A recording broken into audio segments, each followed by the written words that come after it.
પંચમ સોપાન ના ચડાણ છે. હવે માત્ર આના પછી 2 દિવસ રહી ગયા. જોતજોતામાં સમય ક્યારે જતો રહે છે એ ખબર નથી પડતી. આપણા જીવનમાં પણ એવું જ છે. નાના હતા, મોટા થયા, ગરડા થયા, એ ક્યારે જતા રહે છે ખબર નથી. તો જેટલું ઈશ્વરનું સ્મરણ કરાય એટલું કરી લેવું જોઈએ.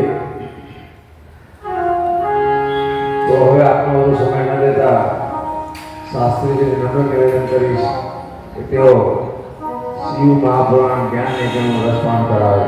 નમઃ પાર્વતી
જયંતિભાઈ,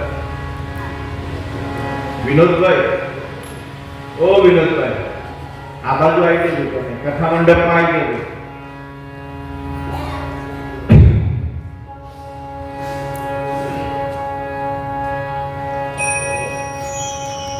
સાડા 8 વાગે 8:45 થાય ને એટલે સેવા બંધ કરી દેવાની. બરાબર છે? અને પછી ત્યાંની બધી જ ખુરશીઓ અહીં મૂકી જ દેવાની. તો એક પણ ખુરશી રાખવાની નહીં.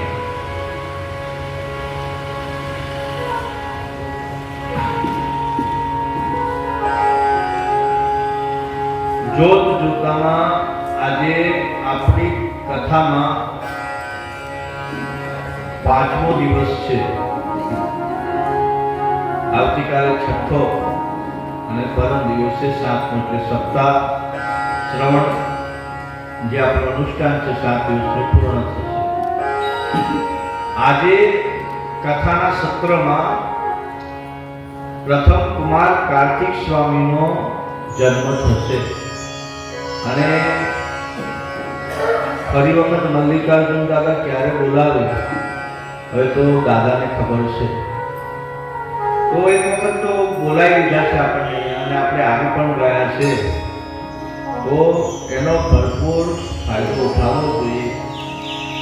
બીજું બધું તો તમને બધે જ મળી જશે, હરવા ફરવાનું, ખાવા પીવાનું, શોપિંગની વસ્તુ બધે મળશે.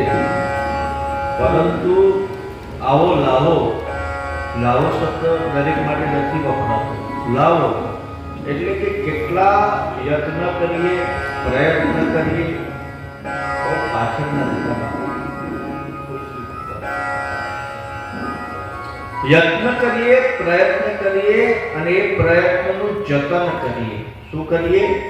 યત્ન, પ્રયત્ન અને જતન. તો યત્ન કોને કહેવાય? બાપુ આ બધું તમે બોલો ને, સંભળાય ખરું પણ સમજાય નહીં, એ સમજાવો. પ્રયત્ન તો ચાલો બધાને ખબર પડી જાય, પરંતુ યત્ન એટલે શું અને જતન એટલે શું? યત્ન એટલે કે તમારા મનમાં ઉદ્ભવતા મનોકામનાઓ અને એ મનોકામના પરિપૂર્ણ કરવા માટે જે કાર્ય કરવું પડે, એમના પ્રવૃત્ત થવું પડે, એને પ્રયત્ન કહેવામાં આવે. આપણે એક મનોકામના મનમાં ધારણ કરી કે મારે સવારે મલ્લિકાર્જુન દાદાના દર્શન કરવા છે, એટલે યત્ન થયો, તમારો સંકલ્પ થયો અને એ સંકલ્પને સિદ્ધ કરવા માટે પછી તમારે પ્રયત્ન કેવો કરવાનો હોય કે તમારે 9 વાગે સૂઈ જવાનું હોય, બરાબર છે, સવારે 3 વાગે ઉઠી જવાનું હોય, સ્નાન આદિ કરી અને 4:30 જ્યારે મંદિરનો દરવાજો ખોલે ત્યાર પહેલા તમે ત્યાં ઉપસ્થિત હોવા જોઈએ. તો એ તમારો પ્રયત્ન જતનમાં બદલાય છે. પરંતુ તમે એકથી 6:30-7 વાગે પથારી છોડો, ઝડપથી બ્રશ કરો અને પછી ચા નાસ્તો કરીને જાઓ એવી આશા રાખો, તો પછી ત્યાં ગયા પછી એ લોકોના નિયમ પ્રમાણે તમને પિંજરીએ પુરાણવાળો શરીર થઈ જાય અને પછી તમે 10 વાગ્યા સુધી બહાર આવો અને એટલે તમારી કથા મિસ થઈ જાય. તો સવારમાં ગીર્દી હોય નહીં, કારણ કે આ જંગલ છે અને આ ફોરેસ્ટમાં અમુક જ લોકો રાત્રે રોકાય, દર્શન કરીને નીકળી જાય, કારણ કે ચેકપોસ્ટ બંધ થઈ જાય અને જે આવી ગયા છે તો રાત્રે આવનારા પણ અમુક સમય પહેલા અંદર આવી ના શકે. એટલે સવારે 9 વાગ્યા પછી લોકલ બધી રિક્ષાઓ છે, જીપ છે, નીચેથી ઉપર આવવાવાળા, તો 8-9 વાગ્યા પછી આવે. તમે 8-9 વાગ્યા પછી જાઓ ને એટલે 2-3 કલાક એવા હોય કે ત્યાં બહુ પબ્લિક હોય. તો સાંજે 5:30 વાગ્યા પછી જાઓ તમને પબ્લિક ઓછી જોવા મળતી હોય છે. સવારે ઓછી મળે અને સાંજે ઓછી મળે. આપણે વિચાર લેવાનું, આપણે ગુજરાતી લોકોએ પગ કરતા દિમાગને વધારે ચલાવવાનું હોય. આપણે વિચારવું કે જંગલમાં આવ્યા છે અને 7 દિવસ આ પ્રકૃતિનો આનંદ માણવા મળે તો વહેલા ઉઠી જઈએ પ્રભાતે. અને જે લોકો સવારમાં દર્શન કરીને આવ્યા તેમને ખૂબ સુંદર દર્શન થયા છે, એમાં કોઈ સંશય નથી. તો યત્ન કરવો જીવનમાં. જો તમારે સફળ થવું છે તો શિવજી શિવ મહાપુરાણના માધ્યમથી તમને સંદેશ આપે છે કે કામયાબ ન થાવ, કામયાબ ન થાવ તો ફરિયાદ ન કરશો, કામયાબ ન થાવ તો ફરિયાદ ન કરશો, પરંતુ ફરીથી યાદ કરજો. ફરીથી યાદ કરો કે તમારી સફળતામાં તમે એવું કયું પગથિયું ચૂકી ગયા, કારણ કે નિષ્ફળતા એ સફળતાની ચાવી છે. તમારી પાસે અનુભવ છે, તમે બધું કરી ચૂક્યા જ છો, પરંતુ કોઈક એવી વસ્તુ તમે મિસ કરી ગયા કે ભૂલ થઈ ગઈ કે જેનાથી સફળતા તમારે હાથ વેગ છેટી જઈ ગઈ. ઘણા અમને એમ કે મારું જ્યોતિષ કાર્યાલય પણ છે, ભારતીય જ્યોતિષ કાર્યાલય. વર્ષો પહેલા, આજથી 28 વર્ષ પહેલા બહુ નાની ઉંમરથી બાપુજીએ શિક્ષા આપેલી. જ્યારે કારેલી બાગ અમિત નગર અમારી ઓફિસ ભારતીય જ્યોતિષ કાર્યાલય અને પેપરમાં લેખ પણ આવતા, બાપુના પણ પેપરમાં લેખ આવતા. અને એમ કહેવાય કે જે ખ્યાતનામ જ્યોતિષીઓ છે એમાં ગણના થાય ભારતમાં, ગુજરાતમાં નહીં, ભારતના જ્યોતિષીઓમાં ગણના થાય. છેલ્લા ઘણા વર્ષોથી હું નિઃશુલ્ક સેવા આપું છું જ્યોતિષની. હું એક પણ રૂપિયો લેતો નથી, માત્ર માર્ગદર્શન આપું છું. પછી તમારે આગળ તમારે જેની પાસે કર્મ કરાવવું હોય કર્મકાંડ તમે કરાવી શકો. શિવકથામાં પણ અમારા ગુરુજીની સ્પષ્ટ આજ્ઞા છે કે મહાદેવ અમારા દર્શનામી આપ તો બધાનો જ બાપ, પરંતુ અમે બહુ અધિકાર એમની પર જમાવી દીધો મહાદેવો મારો. અને હવે અમને આનંદ આવે એના થવામાં. એટલે કે બાપના ગુણગાન ગવાતા હોય ને તેને વહેંચવાના હોય, એને વહેંચાય નહીં. અને એના ગુણગાનનું શું મૂલ્ય લગાવશે? કે મહાદેવના ગુણ ગાવાનું મૂલ્ય હોય ના.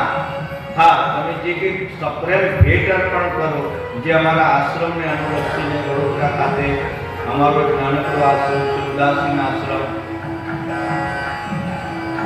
એ આશ્રમમાં તમે જે કંઈ કથા પેટે ભેટ લખાવો એ અમે સ્વીકાર કરીએ છીએ. તો જે કોઈ પણ ને ઈચ્છા થાય કે અમારી શિવ કથા કરાવવી છે તો બીજા કોઈનું નામ નથી લેતો, પણ ઘણા કથાકારોના પેકેજ કે હું આવીશ તો આટલા રૂપિયાનો ખર્ચો થશે.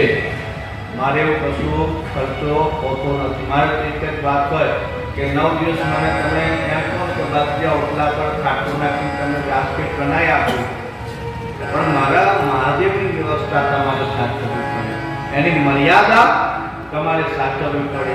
અને આપણા શાસ્ત્રોના જે નિયમો છે કે વ્યાસપીઠ ઊંચી હોય એનાથી બીજું ઊંચું આસન ન હોય, એ વ્યાસપીઠની મર્યાદા તમે મને આપો.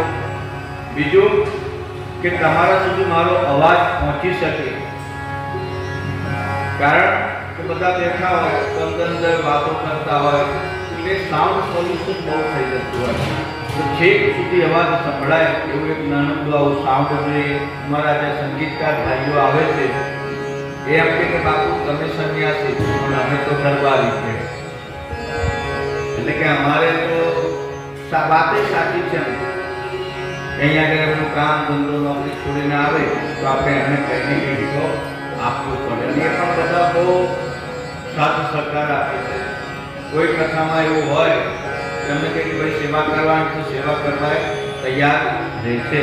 પણ ટૂંકમાં મારો ખર્ચો કે મારા સંગીતવાળા જે ભાઈઓ છે તમે જેટલો સ્ટાફ બોલાવો એટલો સ્ટાફ લઈને અમે આવીએ. અમારે મોટી કથા કરવી છે તમે વધારે સ્ટાફ લઈને આવી, બજેટ નાનું છે તો નાનો સ્ટાફ લઈને અમારે તો આટલા 4-5 જણ હોય તો અમારી કથા સારી રીતના થાય. સાઉન્ડનો તમારે ત્યાં જે કંઈ સાઉન્ડવાળા 7 દિવસનું જે લેતા હોય તે, 9 દિવસનું જે લેતા હોય તે, અને મને તમે જે કંઈ ફૂલની પાકડી જે કંઈ ભેટ આપો એટલે તમારી શિવ કથાનું આયોજન થઈ ગયું. બાકી પછી તમારી શોભા તમારે રાખવાની. તમારે ત્યાં આવીએ તો ખાટલો કે ખુરશી તો તમે જ અમને આપો ને, અમે જોડે લઈને ના આવીએ, કથાકાર જોડે લઈને ના. ટૂંકમાં શ્રોતાઓની બેસવાની અને સાંભળવાની વ્યવસ્થા, અને વડોદરાથી દૂર હોય તો અમારા જે સ્ટાફ છે અમારો 10 થી 12 વ્યક્તિનો ઓછામાં ઓછો સ્ટાફ હોય એમને રહેવા અને જમવાની વ્યવસ્થા, આવવા જવાની વાહનની વ્યવસ્થા તમે કરો તો એ કથા થઈ જાય. બીજું કે તમારે તમારા ગામમાં મંદિર છે એના જીર્ણોદ્ધાર માટે કરવું છે, કોઈક NGO ચાલે છે એને લાભાર્થે કરવું છે, જેમ કે પેલા ભાઈ રાજકોટમાં દશનામ ગોસ્વામી સમાજનું બાળકોને રહેવા માટેનું હોસ્ટેલ ચલાવે છે.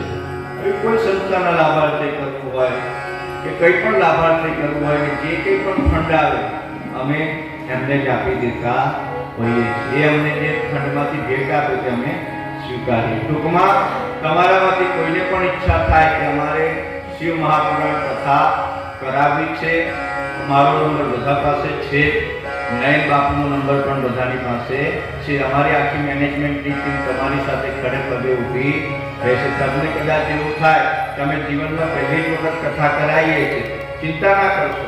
અમારા જેટલા પણ કાર્યક્રમો છે બધા જ તમારી સાથે ખડા પગે સંપૂર્ણ રીતના સહયોગ આપશે. તમે મને અત્યારે કહો કે મારે ભારતના ખૂણામાં કથા કરવી છે અને અમે કાલે 12 વાગે પહોંચવાના છે, તે 12 વાગે તમને કથાની વ્યવસ્થા ત્યાં હું કરી આપીશ. આ મારી 240ની કથા છે, શિવ કથા.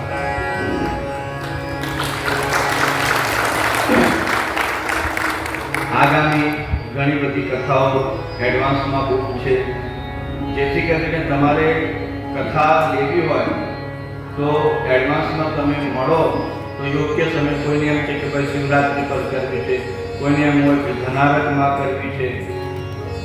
તમારા પિતૃઓના સ્મરણાર્થે અવશ્ય કથા રાખવી. ઘણા એમ મને પૂછે છે કે પિતૃઓના સ્મરણાર્થે તો ભાગવત જ થાય, શ્રીમદ ભાગવત. તો શિવ મહાપુરાણ કથા તમે પિતૃ કોને કહો છો? પિતૃ કોને કહેવાય? બધા જ મૃત્યુ પામેલા જીવાત્માને પિતૃલોક પ્રાપ્ત થાય છે ખરો? તો તમામ જીવાત્માના પિતૃઓ તો આવી જાય, પરંતુ જેને પિતૃલોક પ્રાપ્ત નથી થયો, અપમૃત્યુ થયું છે, જે પિશાચપણાને પામ્યા છે, પ્રેતપણાને પામ્યા છે, જેમની વાસનાઓ પૂરી નથી થઈ, એ તમામ જીવાત્માઓની મુક્તિ માટે શિવ મહાપુરાણ ઉત્તમમાં ઉત્તમ સાધન છે. એવું હું નથી કહેતો, એવું જગતજનની માં પાર્વતીએ ચંચુલાને કીધું. અને એનો પતિ કે જે બિંદુક પિશાચપણાને પામ્યો હતો, એ પિશાચપણાની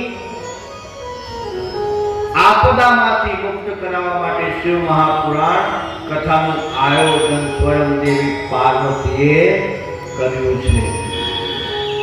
જે મૃત્યુનો દેવતા છે, વિષ્ણુનું કાર્ય પોષણનું છે, પાલન પોષણનું છે, સંહાર, મોક્ષ, અનુગ્રહનું કાર્ય શિવનું છે. શિવની 5 મૂર્તિ છે, ધ્યાન રાખજો. શિવને હજુ કોઈ સમજ્યું જ નથી. શિવ એટલે તમે એમ સમજો કે પોઠિયા પર બેસેલા માતા પાર્વતીના પતિ શંકર એ શિવનું સ્વરૂપ છે.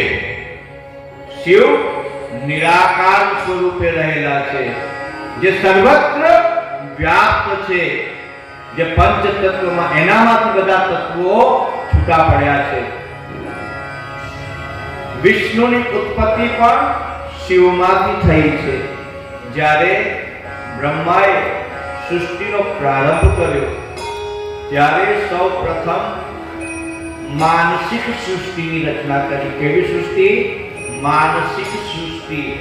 અને એમના મનથી માનસિક પુત્રો ઉત્પન્ન થતા. સૌ પ્રથમ પુત્રો જે ઉત્પન્ન થયા તે સનક સનકાદિક મુનિ. પ્રથમ બ્રહ્માના પુત્ર છે કે જે સનક સનકાદિક મુનિ કહેવામાં આવે છે. સનક સનકાદિક મુનિ કાયમ બાલ્ય અવસ્થામાં રહે છે.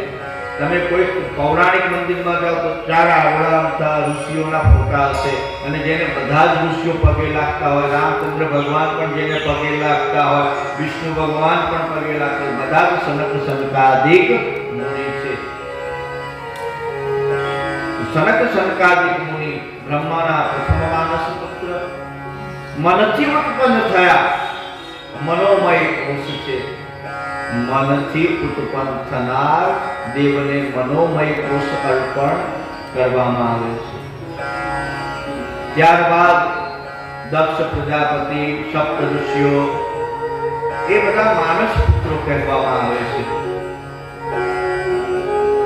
દશાશ્વ કરીને 1000 બીજા 10,000 માનસ પુત્રો ઉત્પન્ન કર્યા. પરંતુ આ બધા જ પુત્રોએ સંસારની આગળ એને વધાર્યો નહીં, એની વૃદ્ધિ ના કરી, જેથી બ્રહ્માજી દુઃખી થઈ ગયા કે મને જે કાર્ય સોંપ્યું છે, સર્જનનું કાર્ય, એ હું કરી નથી શકતો, અને જે સર્જન કરું છું એનાથી આગળ બીજું સર્જન થતું નથી, જેથી ભગવાન શિવના ત્રીજી મૂર્તિ કે જેને રુદ્ર કહેવામાં આવે એ રુદ્ર પ્રગટ થાય અને રુદ્રએ બ્રહ્માને આજ્ઞા આપી, હે બ્રહ્મા, તમે મારું રુદ્રાણી સાથે સેવન કરો કે હું રુદ્રાણીને સેવીશ, તમે સરસ્વતીનું સેવન કરશો અને વિષ્ણુ લક્ષ્મીજીનું સેવન કરશે, એ લક્ષ્મી રમણા કહેવાશે. બ્રહ્માજીએ કહ્યું કે તમે સ્ત્રી અને પુરુષના જોડકા રૂપે સૃષ્ટિની રચના કરો.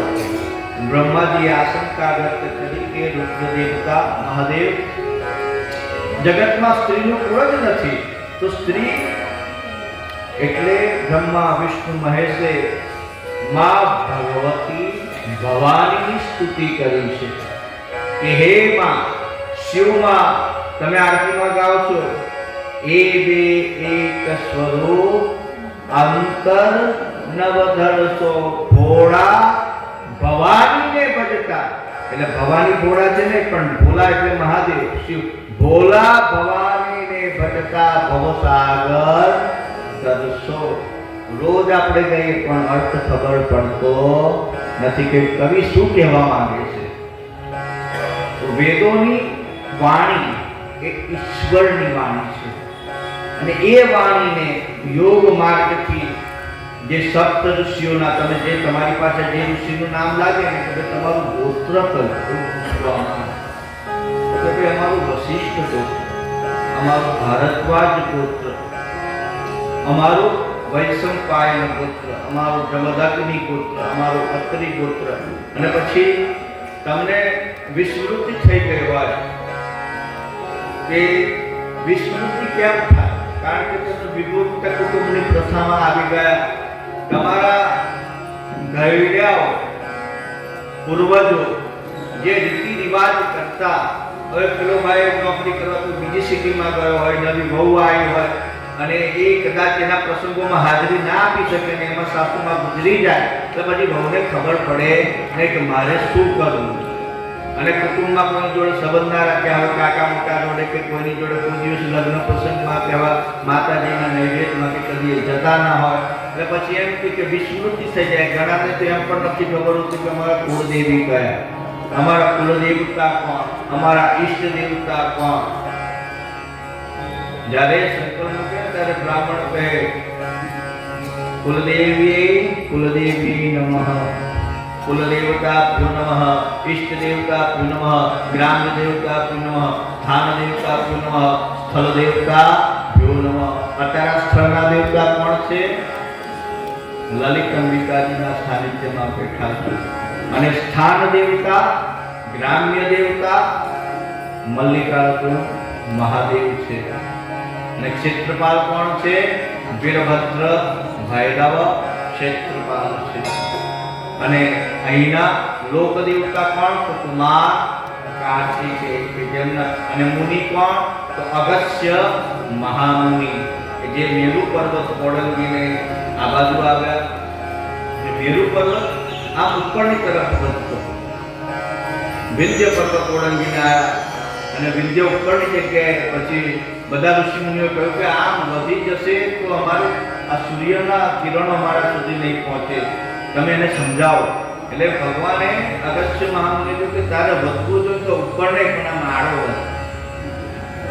એટલે વિંધ્ય પર્વત, ત્યાર પછી તમે વિંધ્ય પર્વત આખા ભારતમાં જો તો સૌથી લાંબી જો પર્વતમાળા હોય તો વિંધ્ય પર્વતમાળા કહેવામાં આવે છે. એને ઓળંગીને આમ આયા અગસ્ત્ય મહામુનિ કહેવામાં આવે છે. અગસ્ત્ય ગોત્ર, દુર્વાસા ગોત્ર, અત્રિ ગોત્ર, કંક ગોત્ર, વૈશંપાયન ગોત્ર, આ બધા મહામુનિઓ થઈ ગયા છે. તો આ મહામુનિ ના વંશમાં તમે ઉત્પન્ન થયા છો. અને એ મુનિ કોને કહેવાય? સંત કોને કહેવાય? ઋષિ કોને કહેવાય? તો આ બધા સાયન્ટિસ્ટ હતા, શોધખોળ કરતા હતા. વિશ્વામિત્ર ઋષિ વિશ્વના મિત્ર એટલે એનું નામ વિશ્વામિત્ર. ગાંધીરાજના ક્ષત્રિય પુત્ર, રાજા હોવા છતાં પણ સંન્યસ્ત ધારણ કરી અને પ્રજાની સેવામાં લાગ્યા. આજે તમે કપડાં પહેરો છો ને, કપાસની શોધ વિશ્વામિત્રએ કરી. તમે સ્કંદ પુરાણ અંતર્ગત વિશ્વામિત્ર મહાત્મા છે અને વિશ્વામિત્ર સંહિતા છે, વેદમાં આવે છે વિશ્વામિત્ર સંહિતા. એનું અધ્યયન કરો તો તમને ખબર પડશે કે વિશ્વામિત્ર ઋષિએ કેટલી બધી વસ્તુઓની શોધ કરી છે.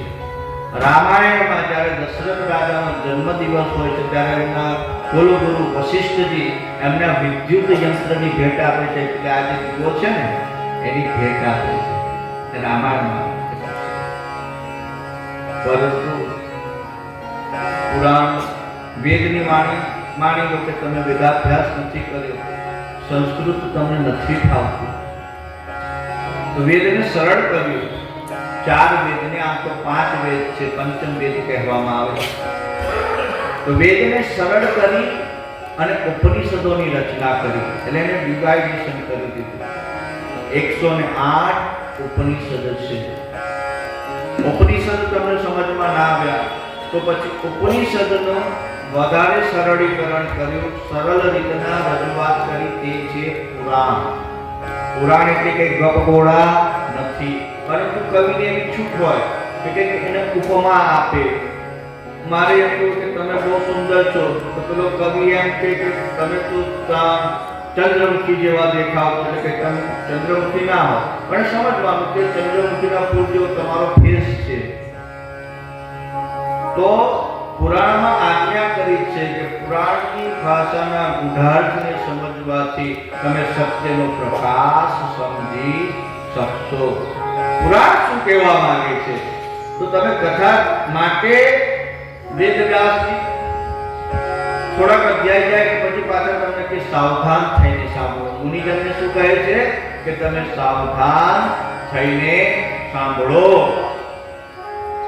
તો જ તમને શ્રવણનું મનન કરવું. શું કરવું? શ્રવણનું મનન કરવું, મનનનું ચિંતન કરવું. ગાય જમી લે ને, ચારો ખાય પછી શું કરે? ગાય વાગો ને, વાગો ને. રોજ ગાયની જેમ તમે વાગો છો ને તો તમારી અંદર ગાયના દૂધને અમૃત કહેવામાં આવે. શું કહેવામાં આવે? ગાયનું દૂધ અમૃત કહેવામાં આવે, અને અમૃત દૂધ એટલે ગાયને માતા કહેવામાં આવે.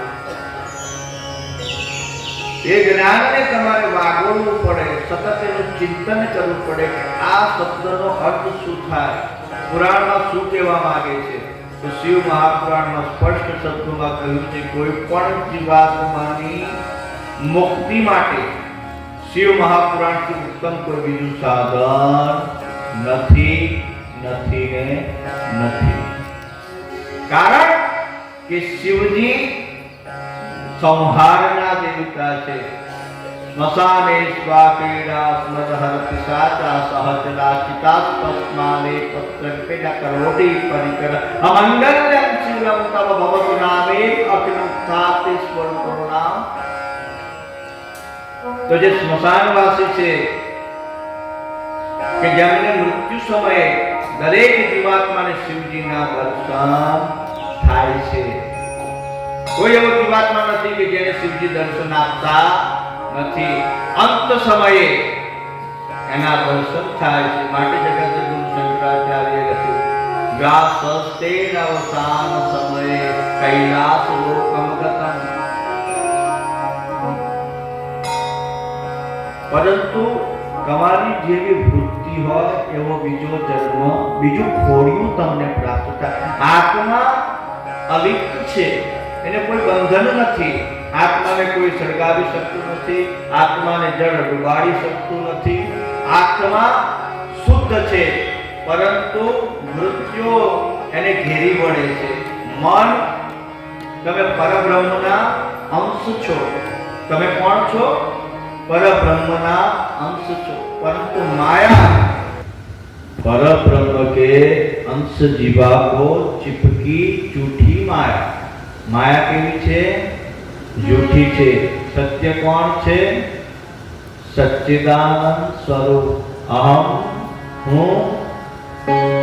તમે શિવ કથા સાંભળી શિવ કથામાં આજ્ઞા કરવામાં આવી છે. શિવજીએ માતા સતીને કહ્યું કે દેવી, તમે હું તમને તત્વબોધ આપું છું. કયો તત્વબોધ આપ્યો? અહમ બ્રહ્માસ્મિ પ્રજ્ઞાન વિજ્ઞાન. તો કે હું શુદ્ધ આત્મા છું, હું સચ્ચિદાનંદ સ્વરૂપ છું, હું પરાત્પર પરબ્રહ્મનો એક અંશ છું. આ જ્ઞાનને વિજ્ઞાન કહેવામાં આવે. વિશિષ્ટ પ્રકારનું જ્ઞાન. જ્ઞાન એટલે તું કે તમને જ્ઞાન છે, બહેનોને જ્ઞાન છે કે રસોઈ કેવી રીતના કરવી, તો રસોઈના જ્ઞાની છે. પરંતુ એમાં વિશિષ્ટ હોય, બધા બહેનોને વ્યંજન બનાવતા આવડે કોઈ જરૂરી નથી. તેના માટે આપણે પછી જે વિશિષ્ટ જ્ઞાતા છે કે જે કુક છે એને બોલાવીએ. એ ક્ષેત્રનું એને વિશિષ્ટ જ્ઞાન છે, એને વિજ્ઞાન કહેવાય. એટલે જે રસોઈયો છે ને રસોઈનો વિજ્ઞાની કહેવામાં આવે. એવી રીતના આધ્યાત્મ રૂપી જે વિજ્ઞાન છે, વિશિષ્ટ રૂપી જે જ્ઞાન છે, એને વિજ્ઞાન કહેવામાં આવે છે. ને વિજ્ઞાન કહ્યું છે કે હું શુદ્ધ આત્મા છું. અને આત્માનો સ્વભાવ કેવો છે? કે આત્મા નિર્લેપ છે. પરંતુ તમારી બુદ્ધિ, મતિ, તમારું મન તમને બોટાડે ચડાવે. મન મરકટની જેમ તમને નચાવે છે. અને આપણે જાતે બધા સગવડ ઊભી કરીએ. આપણે નક્કી કરી લઈએ હશે હવે આજે ભગવાનની સેવા નહીં કરીએ તો ચાલશે. આજે બહુ થાક ના કરે. એટલે આજે મારે ભગવાનને માખણ મિશ્રી નહીં ચડાવીએ તો ચાલશે. તુલસીનું પત્ર મૂકી દઈએ, ને કનૈયાને સમજાવી દઈએ, ને કનૈયાને કહીએ કે જો ભગવાન આજે બહુ થાક લાગ્યો છે, આજે તને નવડાવવું નહીં. કનૈયો માની હોય જાય. પણ તમારું મન તમને જાતની શંકાઓ કરાવે, કુશંકાઓ કરાવે. ઈશ્વર તો કઈ હોતો હશે, ભગવાન તો કઈ ખાતા હોય. આ તો બધું પૂજારીઓએ ઊભું કરેલું છે કે ના, ભગવાન જમે છે. અમે કેદારનાથ જતા હતા. ગાડીમાં હરિદ્વારથી ઋષિકેશમાં એક છકડો કર્યો અને છકડા વાળાએ એક ભજન ચાલુ કર્યું. મારા કંઈ કપડાં છે તો ભગવા કપડાં ને એવું, એટલે ડ્રાઈવર લોકોને બહુ એવો આઈડિયા હોય, જેમાં માણસો ને એવું ભજન કે ગીત ચાલુ કરી દે. એટલે એને એક ભજન ચાલુ કર્યું. ભજનનો આખું ભજન તો બહુ લાંબુ છે, કલાક દોઢ કલાક ચાલ્યું. પણ ભજનનો સારાંશ તમને કહું છું, કદાચ સાંભળ્યું પણ હોય. હવે ભજનમાં વાત એવી છે કે વૃંદાવનની આ વાત છે. વૃંદાવનમાં એક માજી રહેતા, વૃદ્ધ, એકલા. એમનો પરિવાર હતો પરંતુ એમની સાથે નહોતો રહેતો. એ કામ ધંધા માટે બીજા નગરમાં, બીજી સિટીમાં રહેતા હતા. અને આ માજી સંપન્ન પરિવારના, પરંતુ એકલા રહે. એટલે એમને એક લાલજી લાવ્યા અને લાલજીને પોતાનો પુત્ર બનાવ્યો. પેલા પુત્રો તો ક્યારેક ફોન પર વાત કરે, એટલે માને એકલતા બહુ સાલે આ માજીને. એટલે માજીએ લાલજીની સેવા શરૂ કરી. સવારે ઉઠે એટલે લાલજીને નવડાવવાના, લાલજીને કપડાં પહેરાવવાના, લાલજીનો શૃંગાર કરવાનો, લાલજીને બાલ ભોગ કરવાનો. લાલજી માજી જે બધી ક્રિયાઓ એને જીવંત સમજીને કરતા. ઘરમાં એક નાનું છોકરું હોય ને, બાળક, એ બાળકને જે રીતના માં રાખે ને એ રીતના માતૃત્વ ભાવ એમની પર એમને અતિશય ઉત્પન્ન થઈ ગયો. અને પછી સમય જતા એટલી બધી માં સેવા કરવા લાગી કે કોઈના લગ્ન પ્રસંગમાં જાય તો મારો લાલો તેને એકલો કેવી રીતના રહેશે. એટલે લાલા માટે એક આવું બાસ્કેટ જેવી ટોપલી બનાવડાય અને લાલાને લઈ જાય બાસ્કેટમાં, અને તે લગ્નમાં પ્રસંગમાં કોઈની ઘેર જાય ને તો લાલાની થાળી પણ અલગ કરાવે. એટલે પછી દિવસે દિવસે આડોશી પાડોશી સગાવાલાને એમ થયું કે આ માજીની એક પાયલી ઓછી થઈ ગઈ છે, ડાગડી ચસકી ગઈ છે. શું કે ભક્તોને બધા ઉપમા મળે, તમે ભક્તિ કરતા હોય તમારા ઘરવાળા કે બહુ મોટી ભક્તોની જો ચાલે છે, ઓકે બહુ મોટી ભક્તોની ચાલે, એટલે તમને ઉપમા મળવાનું બેન ચાલુ થઈ જાય ને એટલે સમજી લો ભક્તિનું પેલું પગથિયું તમે પાર કરી ચૂક્યા છો. અરે દુનિયાને જે કેવું હોય તે કે મારે તો મારા આરાધ્યની સેવા કરવી છે. દુનિયાથી શું મતલબ છે? દુનિયા મને ગાળો કે ગેલો કે જેવો કે મારે તો મારો સંબંધ મારા મહાદેવ સાથે છે, મારા ભોલેનાથ સાથે છે, મારી મા સાથે છે. એટલે આ માજીની હવે ગણના થોડી કેવી થવા લાગી કે આ જરા કેમનું ગયું છે. એમ કરતા કરતા માજી એના ગરમ કપડા લાવે, ઠંડી આવે તો ગરમી લાગે તો પંખો મૂકે, રાત્રે શયન કરાવે. રાત્રે ઉઠીને માજી જુએ કે લાલો કબડી તો નથી કહો ને સૈયા પરથી. તો માને એટલો બધો ભાવ જાગે અને લાલો માને બહુ હેરાન કરે. એક દિવસ કઈક માને જવાનું થયું એટલે એના છોકરાનો છોકરો આવ્યો, પૌત્ર આવ્યો. એટલે પેલા ડોશી માનો જીવ ચાલે નહીં, એટલે કે થોડુંક જઈને આવવાનું છે, પણ આ મારો લાલો એકલો. એટલે પેલા દીકરાને બોલા કીધું બેટા ક્યાં ભાઈ છે, લાલો નથી કે પેલા દીકરા, આ ભાઈ છે તારો, એને સાચવીશ તું, એના દૂધ પીવડાવજે, નાસ્તો કરાવજે, આમ તને હું જઈને આવું છું બસ. આમ કહીને માથી આયા, પણ એમાં કઈ છોકરાનું ધ્યાન ન રહ્યું અને લાલો પડી ગયો. લાલો પડી ગયો અને બધું વેગ વિખેર જોયું. એટલે ડોશીમાં ઘરે આવ્યા, તેમને ફાડ પડી મારા લાલાને શું થયું. એટલે માએ જો પકડ ચાલુ કરી દીધી છે કે મારો લાલો પડી ગયો, મારો લાલો પડી ગયો. લાલાને કંઈક થઈ ગયું છે, લાલો બોલતો નથી. લાલાને શું થયું? એટલે આડોશી પાડોશી બધા ભેગા થઈ ગયા. પેલા આડોશી પાડોશી એના દીકરાને ફોન કર્યો કે તમારા માતાજી તો હવે બહુ હદ થઈ ગઈ છે અને કે લાલો પડી ગયો છે અને લાલાને વાગ્યું છે, જીદ કરવા લાગ્યા છે અને હવે એવું કહે છે કે ડોક્ટરને બોલાવો. શું કહે છે કે ડોક્ટરને બોલાવો. હવે માએ જીદ પકડી છે, રડવા બેઠા છે, હવે શું કરીએ? પેલા દીકરાએ ફોન પર કીધું પડોશીને કે તમે કઈ ના કરો, મારી માં છે. દીકરો સંસ્કાર નથી, એટલે કે મારી માનું મન થાય, ભલે એને સંતોષ થાય એવું તમે કંઈક વ્યવસ્થા કરી આપો. એટલે પેલા એક ઉંમરવાળા ડોક્ટર, એમને પણ ઉંમર થઈ ગયેલી, સિનિયર સિટીઝન, સીઝર લાગી ગયેલી પાછળ, એવા વૃદ્ધ ડોક્ટર આયા અને તઈ જઈને પેલા ડોક્ટરે પૂછ્યું કે કોની દવા લખવાની છે. ડોક્ટર પૂછે ને એ પેલા આડોશી પાડોશી કે છોકરો છે પડી ગયો છે, એને દવા લખે. ઉંમર તો હવે લાલાની શું ઉંમર છે, કનૈયાની શું ઉંમર કે, લડ્ડુ ગોપાલની શું ઉંમર છે. એટલે પછી પેલા બધાએ આડોશી પાડોશી વિગતવાર વાત કહી દીધી કે આવું આવું છે. ડોક્ટર કે તું કોઈ ગાળો થયો છે ભાઈ, એ આવી તો કઈ દવા મળતી હશે કે ના મળે? પાછા એટલે પેલી માએ ફરી જીદ કરી કે ના, ગમે એટલા પૈસા થાય પણ ડોક્ટરને લઈ આવો તમે. એટલે પેલા પાછા ગયા ડોક્ટરની પાસે કે બાપા હવે અમને શાંતિથી જીવવા માટે તમે આવો, બાકી માજી તો આખા મોહલ્લાને નહીં જીવવા દે, ચાલો તમે.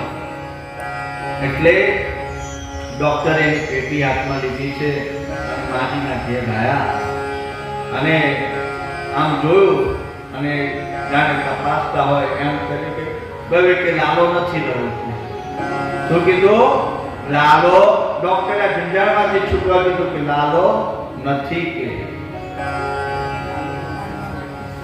અને માએ બહુ પકડ ચાલુ કરી દીધી. અને માએ કીધું કે બેટા હું ભણેલી નથી તારા જેટલું, પણ હું તો ડોક્ટર છું ને, તું તો ભણેલો છું ને, કે તે મારા લાલાની નાડી જોઈ, તારી પાસે જે એને બોલતા ના આવે સ્ટેથોસ્કોપ, પણ તું જે કાનમાં ડટ્ટા નાખે છે ડટ્ટા નાખીને તો જો કે ના ધબકારા કેવા ચાલે છે, કે એ ધબકારા કેવા ચાલે છે તે તું જો. હવે ડોક્ટર થઈ ગયો ગાંડો, ડોક્ટર થઈ ગયો ગાંડો, કે આ મારી મને ગાંડો કરી મૂકશે. પણ જોજો આગળ વાત સાંભળજો. માજીની બહુ જીત, એટલે પેલા ડોક્ટરે લાલાની હાથ ઉપર જ્યાં નાડી પર હાથ મૂક્યો ડોક્ટર, અને જ્યાં સ્ટેથોસ્કોપ છાતી પર મૂકે છે ડોક્ટર ચક્કર થઈને પડી. ડોક્ટર ચક્કર થઈને પડી ગયો છે, એને પેટી છોડી દીધી છે, અને પેલા બધાને કીધું છે કે આ પેટી લઈ જાઓ, મારે આ પેટીનું કઈ કામ નથી. કેમ? તો કે એ ડોક્ટરને લાલાના નાડીના ધબકારા સંભળાયા છે, એનો હૃદયમાં અને સ્ટેથોસ્કોપ આ જીવિત મનુષ્યના જે એને અહેસાસ થાય એવો અહેસાસ ડોક્ટરને. અને કીધું કે માં કે તે તો મારો જીવન સુધારી દીધું છે, કે તારા લાલાને કશું નથી થયું.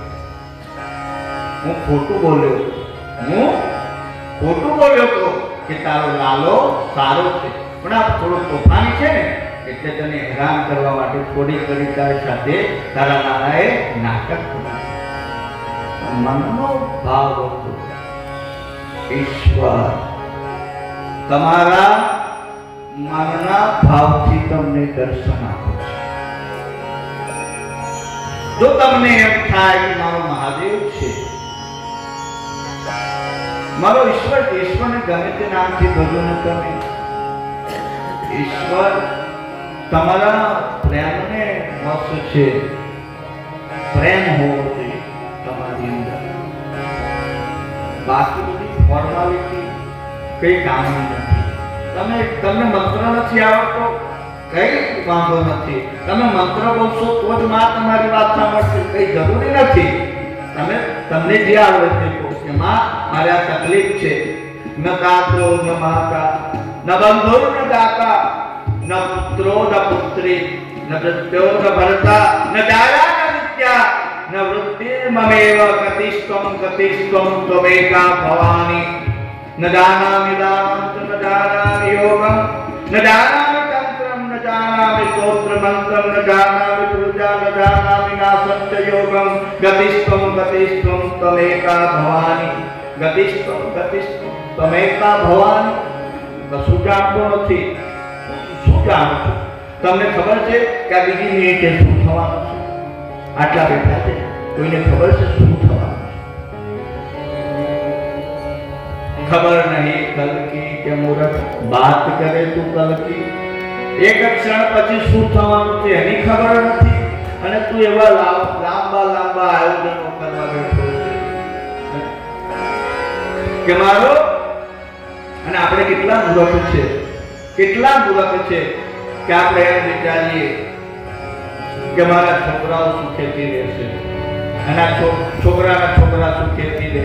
આ એક પ્લોટ ખરીદી લો, અપૂર્વભાઈ ધ્યાનથી સાંભળજો, ત્યાં પૈસો ભેગો કરો, ફિક્સ ડિપોઝિટ કરો,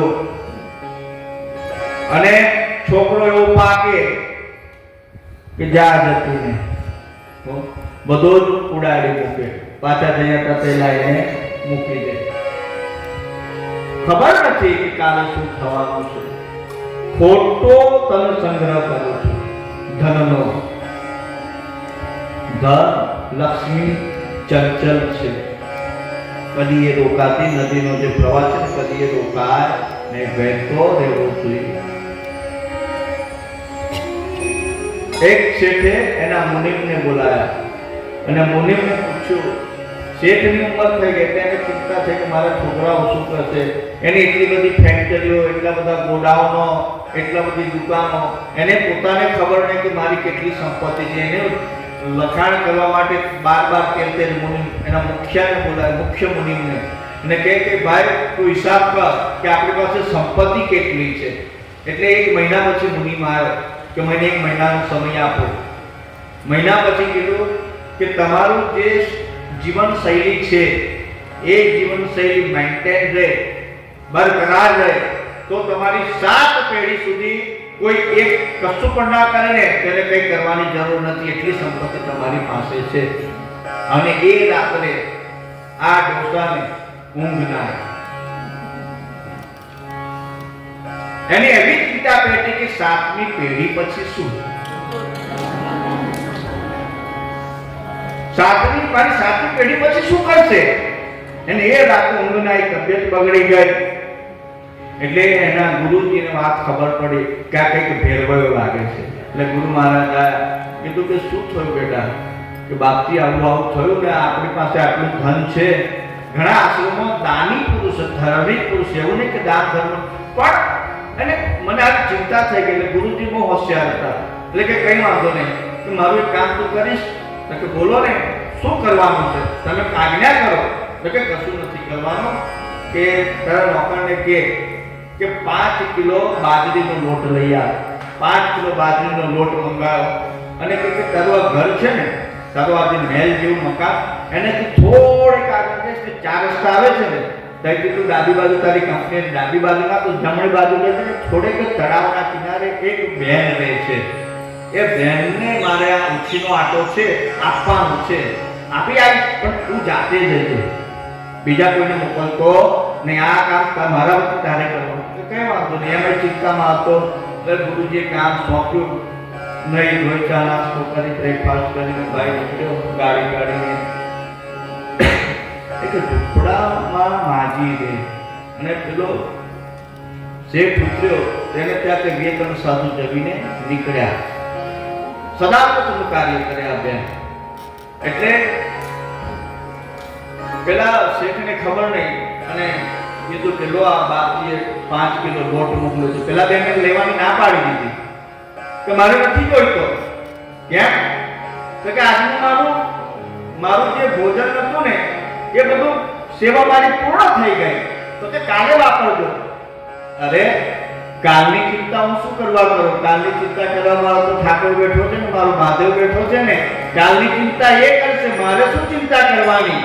જો તમે ચિંતા કરવા માંડો, એ બધી ચિંતાઓ મહાદેવના ચરણોમાં સોંપી દો.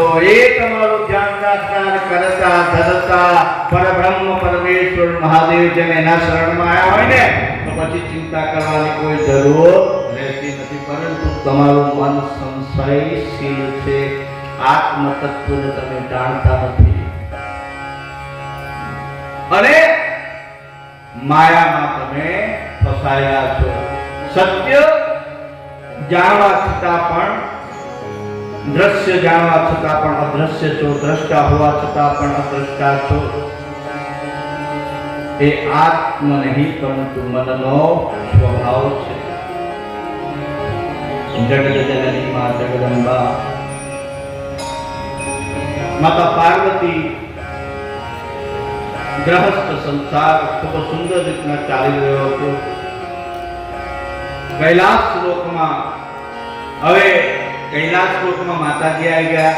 પહેલા તો બધા પુરુષ જ પુરુષ, નંદીને જેમ ફાવે તેમ રહે, શ્રીજીને જેમ ફાવે તેમ રહે. ઘરમાં સ્ત્રી ના હોય ને, સ્ત્રી વગરનું ઘર તમે જોજો. બધી વસ્તુઓ પડેલી, આ પડેલો તેમ પડેલો, જેને જેમ ફાવે એમ કપડાં પહેરીને ફરે, જેને જે ફાવે તે તેને ગમે ત્યારે જમીને એવું બધું કરે, અસ્તવ્યસ્ત હોય. સ્ત્રી એટલે કે મેનેજમેન્ટ, નિયમ, પ્રકૃતિ. સ્ત્રીને શું કહેવાય? પ્રકૃતિ કહેવાય. સ્ત્રી આવે એટલે તમે પ્રકૃતિબદ્ધ થઈ જાઓ, બધું તમારે નિયમસર થઈ જાય. પેલા બેન તમને સવારે ઉઠાડી દે કે ચાલો કોઈ ઉભા થાવ કે બહુ હોઈ ના દેશો. તો સ્ત્રી માતા પાર્વતી કૈલાસ લોકમાં આવ્યા અને કૈલાસ લોકમાં આનંદ વ્યાપી ગયો છે. બધા જ શિવગણ બધા નિયમિત થઈ ગયા. નંદી મહારાજ, ભૃંગે, સંગે, પુષ્પદંત બધા જ નિયમિત પ્રભુની સભા ભરાવા લાગે છે, દરબાર ભરાવા લાગે ભોલેનાથ. અને શિવ અને શિવા એમનો ગૃહસ્થાશ્રમ સુંદર ચાલે. અને પ્રભુ આનંદ વનમાં પ્રવેશ કરે છે. વર્ષોના વર્ષો વીતી જાય છે છતાં આનંદ વનમાંથી બહાર આવતા નથી, જેથી કરીને દેવતાઓની ધીરજ ફૂટી ગઈ અને તેઓ જે આનંદ વનના પ્રવેશ દ્વાર પર ગુફાપાના પ્રવેશ દ્વાર પર આવીને કિલ્લો મોટા સ્વરથી આર્તનાદ કરીને મહાદેવને પુકારવા લાગે કે હે મહાદેવ, તમે પ્રગટ થાઓ, અમારું દુઃખ તમે દૂર કરો. અને આ કોર બકોર સાંભળી દેવાધિદેવ મહાદેવ તેમનું જે ગ્રહસ્થ કાર્ય હતું એ પડતું મૂકી અને ગુફાની બહાર આવ્યા અને પોતાનું અમોઘ દિવ્ય તેજ પૃથ્વી ઉપર છોડ્યું. અને માતા પાર્વતી પણ એમની પાછળ આવ્યા અને એમને જાણ્યું એટલે દેવોને ખૂબ જ ધિક્કાર વસાવવા લાગ્યા કે દેવો, તમારામાં મર્યાદા નામની કોઈ વસ્તુઓ નથી, શરમ જેવું કશું છે, લજ્જા તમારામાં નથી અને તમારા કારણે હું પુત્ર વિહોણી રહી છું. માટે આજથી તમને શ્રાપ આપું છું કે તમે તમારી સ્ત્રીઓ સંતતિ ઉત્પન્ન કરી શકશે નહીં, પુત્ર ઉત્પન્ન કરી શકશે નહીં. અને અગ્નિ એ સમયે કપોતનો વેશ ધારણ કરીને શિવજીનું અમોઘ દિવ્ય તેજ ગળી ગયો, જેથી માતા પાર્વતીએ શ્રાપ આપ્યો કે હે અગ્નિ, તું ભક્ષ અભક્ષ સર્વભક્ષી થઈશ.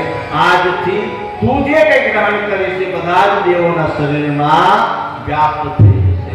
જોતામાં માતાજીના શ્રાપના કારણે તમામ દેવોના શરીરમાં દિવ્ય તેજ ફેલાઈ ગયું છે. બધા જ દેવોને શિવનું તેજ સહન કરવામાં કોણ સમર્થ હોય? બધા જ દેવોને તાપ થવા લાગી, અગ્નિ બળવા લાગ્યો છે, રાગીમામ થઈ ગયા છે. મહાદેવને પ્રાર્થના કરી, પ્રભુ આ અગ્નિનો શમન કરો, બાકી અમારો નાશ થઈ જશે. શિવજીએ કહ્યું કે તમે બધા શમન કરો. બધા જ દેવોએ વમન કરી અને દાન કર્યા. માટે માતાજીએ જે શ્રાપ આપ્યો તો યજ્ઞ કર્મ તમે જ્યારે કરો અને અગ્નિમાં આહુતિ આપો અને જે દેવને સંબોધીને તમે આહુતિ આપો, સ્વાહા, સ્વાહા અગ્નિની પત્નીનું નામ છે. ધ્યાનથી બધા જ ઘટનાઓને ધ્યાનથી સાંભળજો. સ્વાહા અગ્નિની પત્નીનું નામ છે. અગ્નિની 16 જીવાઓ છે. કેટલી જીવા છે? અગ્નિ નારાયણનો અગ્નિ પુરાણમાં જોજો, કાં તો નેટ પર બી સર્ચ મારશો તો 16 પ્રકારની જીવ અગ્નિ નારાયણના મુખમાંથી નીકળી છે. જ્યારે યજ્ઞ જે અગ્નિહોત્રી હોય કે જે નિત્ય યજ્ઞ કરતા હોય એમને અગ્નિની જીવવાનું અને એની મુદ્રાનું સંપૂર્ણ જ્ઞાન હોય છે. અને અગ્નિની મુદ્રાની જીવવા પરથી એક એમને સંપૂર્ણ ખબર પડે કે કયા દેવની હાજરી થઈ છે. આ બધા પ્રત્યક્ષ પ્રમાણ હોય. તમે પુસ્તક વાંચવાથી આ પ્રાપ્ત ન થાય, પરંતુ એને તમારે નિયમિત કાર્ય કરવું પડે અને અનુભવના આધારે આ જ્ઞાન પ્રાપ્ત થતું હોય છે. અને આ જ્ઞાન સમજાવવા માટે કોઈ સમર્થ ગુરુ તમારી સાથે હોવા જોઈએ. અમે ખૂબ જ ભાગ્યશાળી છે કે અમને સમર્થ સદગુરુની પ્રાપ્તિ થઈ છે કે અમને આ બધા જ જ્ઞાનોને નાનપણમાં આપી દીધા અને આ બધી જ ક્રિયાઓનું જ્ઞાન નાનપણથી અમને સંસ્કારિત કર્યા, દીક્ષિત કર્યા. અગ્નિના શરીરમાં જે તેજ દેવોમાં આવે અને જ્યારે તમે યજ્ઞ કરો તો એ દેવોમાં એ દેવને પ્રાપ્ત થાય. ઓમ વૈષ્ણવે નમઃ સ્વાહા. તો વિષ્ણુ ભગવાનને એ કોળીઓ અર્પણ કરે. કેવી રીતના? તો કે અગ્નિમાં જે કંઈ હુત દ્રવ્ય કરો એ ધૂમ્રની શેરો થાય અને વાયુ રૂપી ધૂમ્ર આખા વિશ્વમાં ફેલાયેલો છે. અહીંયા આપણે કંઈક ફૂટી જાય તો ફરી બનાવાતું નથી. આપણે 150 માણસો નથી હાજર કરતા. તો એક ચમચી ઘીમાં આખા વિશ્વને જમાડવાની જે ક્રિયા છે કે તમે એક ચમચી ઘી હોમ અને ધૂમ્રની શેરો આખા વાયુ મારફતે બધે ફેલાય અને એનાથી ઓઝોન નામનું પડ બને છે. અને ઓઝોન શું કરે છે તો કે ઓઝોન જ્યાં સૂર્યનો તડકો છે ને એ જો તમારી ચામડી પર પડે તો તમારી ચામડી બળી જાય, પરંતુ આ ઓઝોન નામનું પડ જે છે ને વૈજ્ઞાનિકો યાદ તો આપણા પુરાણોમાં તો પહેલેથી જ લખેલું છે, એ સૂર્યના તાપને ફિલ્ટર કરવાનું કાર્ય કરે છે. માટે કહ્યું છે કે યજ્ઞ એ લોક કલ્યાણનું કાર્ય છે. તમે યજ્ઞ કરો, તમારી બાજુમાં કોઈ પાડોશી છે, નથી બનતું, કાલે જ ઝઘડ્યા, બરાબરના મારા ભાઈનું સ્કૂટર કમ હતું, અને પછી ધબાધબી થઈ. અસ્મિતાબેન સાંભળજો, હે મેં ના પાડી પણ કેટલી વાર કહેવાનું તમને સમજ નહીં પડતી. પછી આપણે અસલ ભાષા પર આવીએ એટલે શું થાય? અને તમે પછી યજ્ઞ કરાવો. તમે યજ્ઞ કરાવો તો યજ્ઞની ધૂમ્રસેરોને તમારા રૂમમાં બંધ કરી શકો? એ તો બધે જ કરવાની. લોક કલ્યાણનું કાર્ય છે. એક પાપ ઘીમાં તમે આખા વિશ્વને જમાડો છો. વસુદેવ કુટુંબકમની ભાવના, આખા વિશ્વની ભાવના. જગતગુરુ શંકરાચાર્યનું સૂત્ર છે કે વિશ્વ કા કલ્યાણ હો. અને જો તમારે વિશ્વનું કલ્યાણ કરવું હોય તો નિત્ય યજ્ઞ કરવો જોઈએ. બહેનો, શિવ મહાપુરાણમાં લખ્યું છે વિશ્વેશ્વર સહિતમાં પંચ યજ્ઞ કરવો. અને બહેનોએ સવારે ઉઠી, હું દરેક કથામાં કહું છું, જે મારી સાથે આ કથામાં ઘણા વખતથી છે, બધાને આ વાત યાદ જ હશે, પણ દરેક વખતે હું કહું છું, કદાચ કેટલાક નવા આવ્યા એમને ના ખબર હોય તો બહેનોએ સવારે ઉઠવું. હજુ ઘણા ચૂલો પ્રગટાવે છે. પહેલા તો ચૂલા પર જ રસોઈ થતી, એટલે સવારે ચૂલાને લીધવામાં આવે, પાણીથી ખાંડથી લીધી, અને પછી જ્યારે ચૂલો સાંજે સુવડાય ને ત્યારે શું કરીએ કે જે અગ્નિ હોય ને એની પર લાકડો ચડાવીએ, અને બીજા દિવસે લાકડો હટાવે કંઈક અગ્નિ હોય, અને એ અગ્નિમાં પછી ઘીના ટીપા નાખી, એટલે પછી ફરી અગ્નિમાં ઘીની 5 આહુતિ આપીને એને દેવ યજ્ઞ પંચ યજ્ઞ કહેવામાં આવે છે. યજ્ઞ કોને કરવાનો હોય? બહેનોએ કરવાનો હોય. સૌથી પહેલા આ યજ્ઞની શરૂઆતથી દિવસની શરૂઆત થાય, પરંતુ અત્યારે દિવસની શરૂઆત ક્યાંથી થાય છે મને ખબર નથી. હું કહી જ નથી શકતો કે કેવી રીતના થાય છે. બધાને જ ખબર છે કે કેવી રીતના શરૂઆત. બધા જરા ફ્લેશબેકમાં જતા રહો એટલે તમને દરેકને ખબર પડશે કે તમારા દિવસની શરૂઆત તમે કેવી રીતના કરો છો. અને આ દ્રશ્ય મૂકો, તમે તમારી જાતને આ દ્રશ્ય પર મૂકો કે તમે સવારે ઉઠી ગયા હોય અને તમે ભલે ચૂલો ના હોય, પછી ગેસના સગડા પર આવું કરવું નહીં. ઘીના ટીપા નાખવા અને કાપી ભડકો થાય. એટલે એના માટે વ્યવસ્થા એમ કરે કે ગાયનું છાણું હોય એને તોડી અને એનામાં દીવો એક પ્રગટાવું, કાં તો કોલસા હોય, તુલસી હોય, એમાં દીવો મૂકી પ્રગટાવી અને ઘીના ટીપા 5 તમારે આપવા. એનાથી તમારા પિતૃઓની તૃપ્તિ થાય છે, દેવોની તૃપ્તિ થાય છે, તમારા ઘરમાં વાતાવરણ શુદ્ધ થાય છે, તમારા બાળકોનું ભવિષ્ય જો તમે ઈચ્છતા હોય કે બહુ ખૂબ જ મોટી પોસ્ટ ઉપર જાય ઘણી તો તમે ના કરતા હોય તો આ યજ્ઞની શરૂઆત તમે કરી દેજો. યજ્ઞ કર્મ પ્રત્યક્ષ દેવતા છે. અગ્નિનારાયણ પ્રગટ કરો પ્રત્યક્ષ દેવતા છે. ને ભોજન બનાવતી વખતે ડોંગરે મહારાજનું આ દ્રષ્ટાંત છે કે બહેનો, બોમ્બેમાં ડોંગરે મહારાજની કથા ચાલતી, અને ડોંગરે મહારાજની કેવા કથાકાર થઈ ગયા આપણા ગુજરાતના કે આખા ભારતના કથાકારો એમને ખૂબ જ આદરથી એમને જુએ છે. ડોંગરે મહારાજનું એક દ્રષ્ટાંત કહું કે જ્યારે એમના પત્નીનું દેહાંત થયું અને અંતિમ ક્રિયા કરવા માટે એમને મંગળસૂત્ર પણ વહેંચી, અને એવા કથાકાર તો થાય જ નહીં. અત્યારના કથાકારોને તમે પેકેજ જુઓ તો 60 લાખ કરોડ રૂપિયા પહોંચી જતા હોય છે. એમને આજીવન કથા કરી છે, પરંતુ ધન સંચય કર્યો લીધું જ નથી. ડોંગરે મહારાજે પછી રૂપિયો ખર્ચ્યા જ નથી. એ ડોંગરે મહારાજ બોમ્બેમાં કથા, એમના મુંબઈના ઘણા ભક્તો, મુંબઈમાં ખૂબ મોટો ડોંગરે મહારાજનો પરિવાર છે. નર્મદા કિનારે માલસર મુકામે ડોંગરે મહારાજનો આશ્રમ આવેલો છે, અને અંત સમયે સત્યનારાયણ ભગવાનનું મંદિર છે. તમે જે સત્યનારાયણની કથા સાંભળો છો ને, સત્યનારાયણ ભગવાનનું મંદિર નર્મદા કિનારે માલસર મુકામે આવેલું છે. ત્યાં એમની સમાધિ છે અને બાજુમાં નિર્મા કંપનીવાળા કરશનભાઈ પટેલે ભક્તિ સેવા ડોંગરે આશ્રમની રચના કરી છે અને ત્યાં ખૂબ જ સુંદર મજાનો આશ્રમ છે. વર્ષમાં એક મારી કથા માલસર નર્મદા કિનારે હોય અને જેમને પણ આવવું હોય એ પોતાની રીતે ત્યાં પહોંચી જાય. અને ત્યાંની વ્યવસ્થા એવી છે કે ત્યાં રહેવું જમવાનું એક દિવસના 400 રૂપિયા કે 350 રૂપિયા, એમાં તમારું રહેવાનું આવી ગયું, તમારું ચા નાસ્તો આવી ગયો, તમારું 2 ટાઈમનું જમવાનું પણ આવી ગયું. એટલે મને કશું આપવાનું રહેતું નથી. હું તો ખાલી મારે પોતાના આનંદ માટે ત્યાં કથા કરવા જાઉં છું. મને નર્મદાના કિનારે બહુ આનંદ આવે છે. આખા ભારતમાં ફરી ફરીને થાકી જાઉં એટલે આપણી બેટરી ઉતરી જાય એટલે પછી મારે રિચાર્જ થવું પડે. એટલે હું મારું પોતાનું બેટરી રિચાર્જ કરવા માટે નર્મદા કિનારે કાં તો ગંગા કિનારે કનખલમાં અમારું ફિક્સ જ છે શીતલધામ આશ્રમ કનખલમાં, જ્યાં આ 2 જગ્યાએ મારી કથા હોય છે.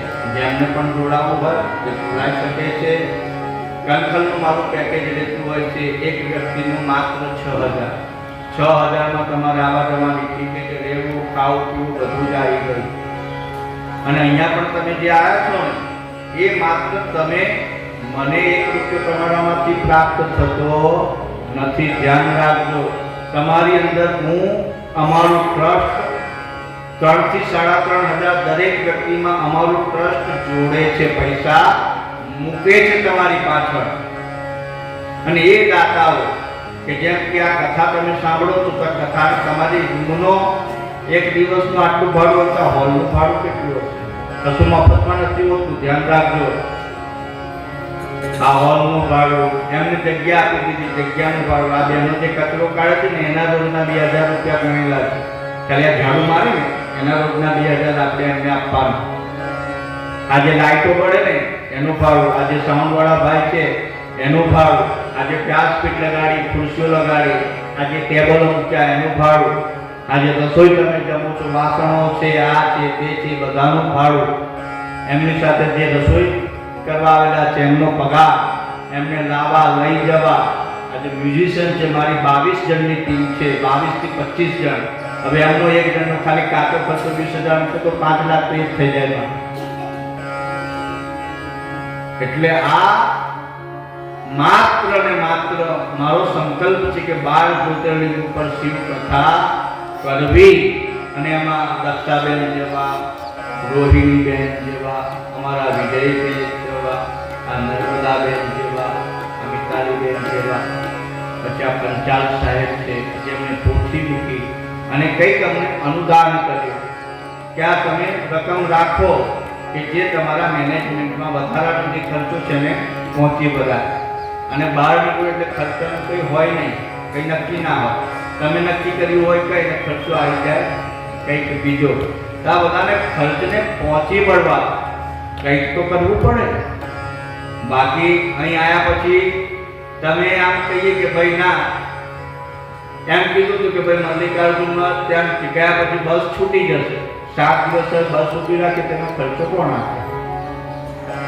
એક દિવસનો 300 કિલોમીટરનો ખર્ચો હોય, ફરે કે ના ફરે, ડ્રાઈવર ભત્તા સાથે ઘણો બધો ખર્ચો આવે.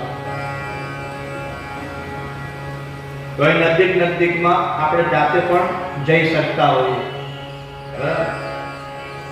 પણ અહીંયા જ્યારે અમે આવ્યા ત્યારે ભાવ અલગ હોય, અત્યારે તહેવાર છે તો ભાવ અલગ થઈ ગયો. ડિફરન્સ કોણ પૂરો પાડે?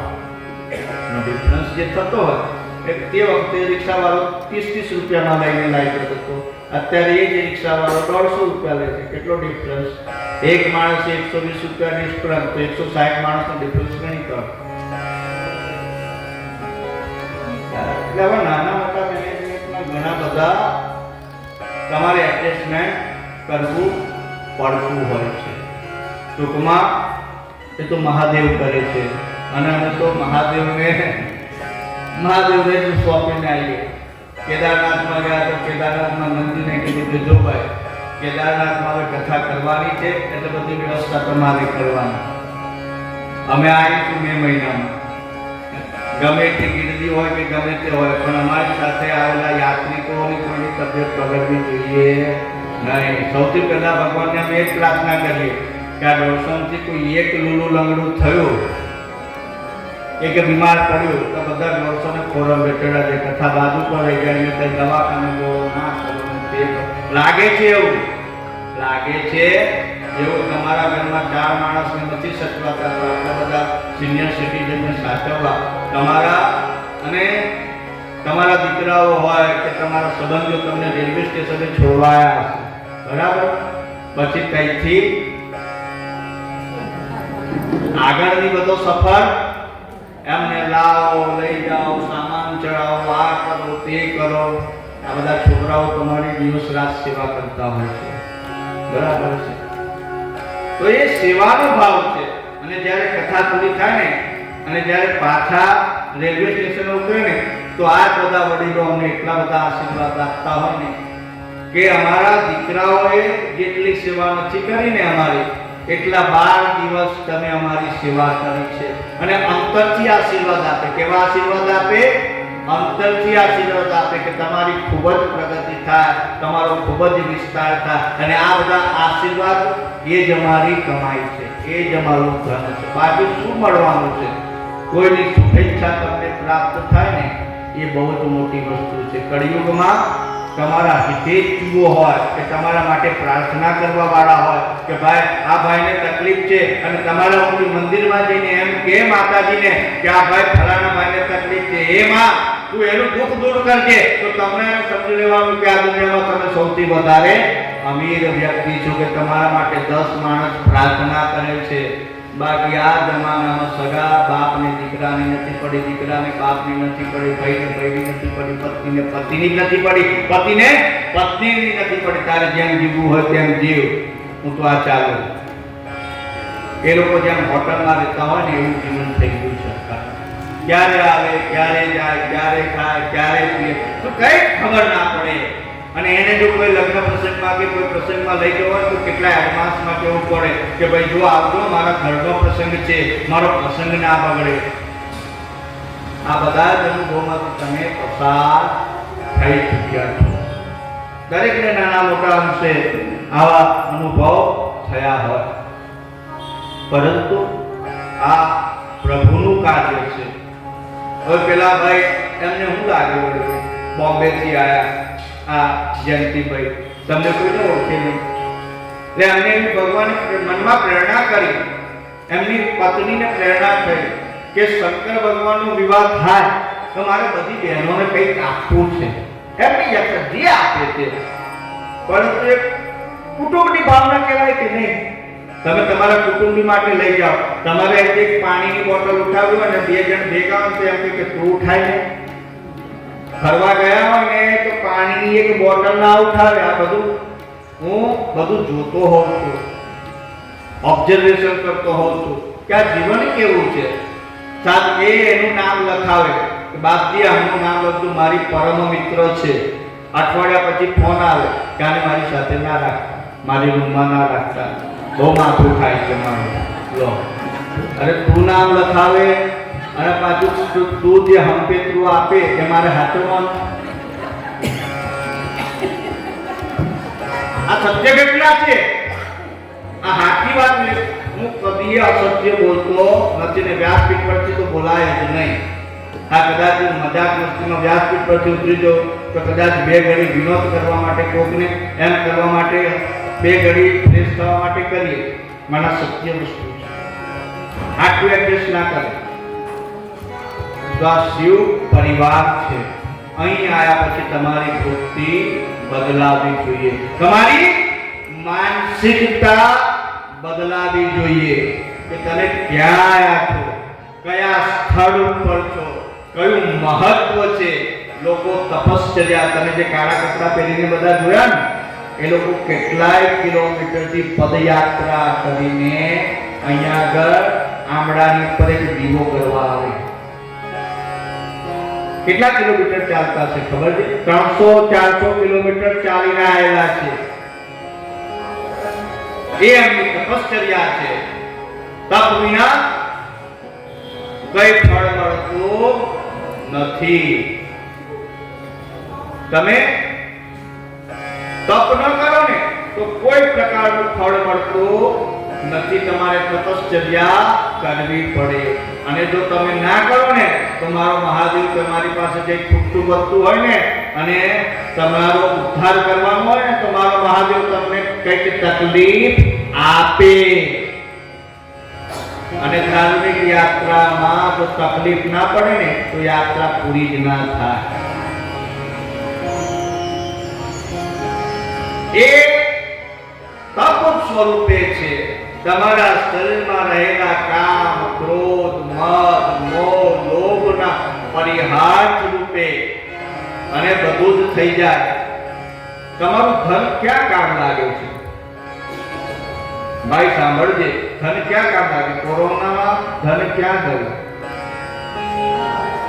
અંબાણીનું ધન કામ ના લાગે, ટાટા બિરલાનું ધન કામ ના લાગે. એ ઓળખાણ હોય ને, ભલા મિનિસ્ટર હોય કોરોનામાં સ્વાહા થઈ ગયા અને ત્યારે એક જ કામ લાગ્યું, પ્રભુનું સ્મરણ કામ લાગ્યું, હરિનું સ્મરણ કામ લાગ્યું. ત્યારે બધાને ખબર પડી ગઈ કે અમે લાચાર છે, પાંગડા છે અને આ ખોટો દંભ કરીને એકબીજાને દબાવવાની કોશિશ કરીએ છીએ, દંભ કરીએ છીએ. માણસ જ્યારે ઝઘડો કરે ને તો જે ગુનેગાર હોય ને એને ખબર છે કે મારો ગુનો છે છતાં પણ હું ગુનેગાર નથી એવું બતાવવા, બીજાને જૂઠો સાબિત કરવા માટે ઘણા જૂઠા બોલતો હોય છે. પણ ઈશ્વર તો બધું જાણે છે, જુએ છે, નિયંતા છે, દૃશ્યમાન હોવા છતાં અદૃષ્ટા છે. માતા પાર્વતી પ્રભાયમાન થઈ ગયા છે. અગ્નિ દેવતાને શ્રાપ આપ્યો અને એ શ્રાપના કારણે દેવતાઓના શરીરમાં તેજ વ્યાપી ગયું છે. દેવતાઓએ વમન કર્યું, દાહ મુક્ત થયા. હવે અગ્નિનારાયણ મહાદેવને પાસે આવીને કહે કે પ્રભુ હું શું કરું? મને માર્ગ બતાવો. મહાદેવજીએ કહ્યું કે જો અગ્નિ, તું ગંગાજીના કિનારે જા અને ત્યાં સપ્ત ઋષિઓ વાસ કરે છે અને એમનો નિયમ છે કે પ્રભાતે બ્રહ્મ મુહૂર્તમાં ગંગા સ્નાન માટે આવશે. એમની ઋષિ પત્નીઓ પ્રથમ આવશે. શું કીધું? ઋષિ પત્નીઓ પ્રથમ આવશે. અને જ્યારે તું ત્યાં પ્રજ્વલિત થશે એટલે જે સ્નાન કરીને આવશે, ઠંડી લાગતી હશે તો તારી પાસે તાપવા બેસશે. અને જ્યારે તાપવું કરવા બેસે એ વખતે રૂવાડા મારફતે આ મારું દિવ્ય તેજ એમના શરીરમાં તું મૂકી દે. અગ્નિનારાયણ મહારાજ ગંગા નદીના કિનારે સપ્ત સરોવર, જે લોકો હરિદ્વાર જતા હોય એમને ખબર છે સપ્ત સરોવર ક્યાં છે. અને ના જોયું હોય મારી જોડે આવતો હું બતાવીશ. સંપર્કમાં રહેજો. સંપર્કમાં રહેવાનું સૂત્ર છે, મારી YouTube પર ચેનલ આવે છે, ભવાની ભારતી બાપુ શિવ મહાપુરાણ કથા. ફરી કહું છું, ભવાની ભારતી બાપુ શિવ મહાપુરાણ કથા. આ મારી ચેનલ છે. અહીંયા આગળ વાઈફાઈનો પ્રોબ્લેમ છે, બાકી મારી બધી જ કથા નેટ ઉપર લાઈવ હોય છે. અમે ત્યાં જઈને અમારા હર્ષ ભારતી છે, કોમ્પ્યુટરમાં અભ્યાસ કરે છે, એન્જિનિયરિંગમાં બધું એડિટિંગ કરતા હોય છે. એટલે એડિટિંગ કરીને, કારણ કે લાઈવ મૂકવું, કોઈ વચ્ચેથી પસાર થતું ભાગ કાપવું પડે. તે કથા તમને ત્યાં જોવા મળશે. તમારા બધાના જ વિડીયો ઉતારેલા છે અને તમને જ્યારે પણ ઈચ્છા થાય કે મલ્લિકાર્જુનમાં મેં કઈ સાડી પહેરી હતી આ દિવસે તો જોઈ લેવાનું.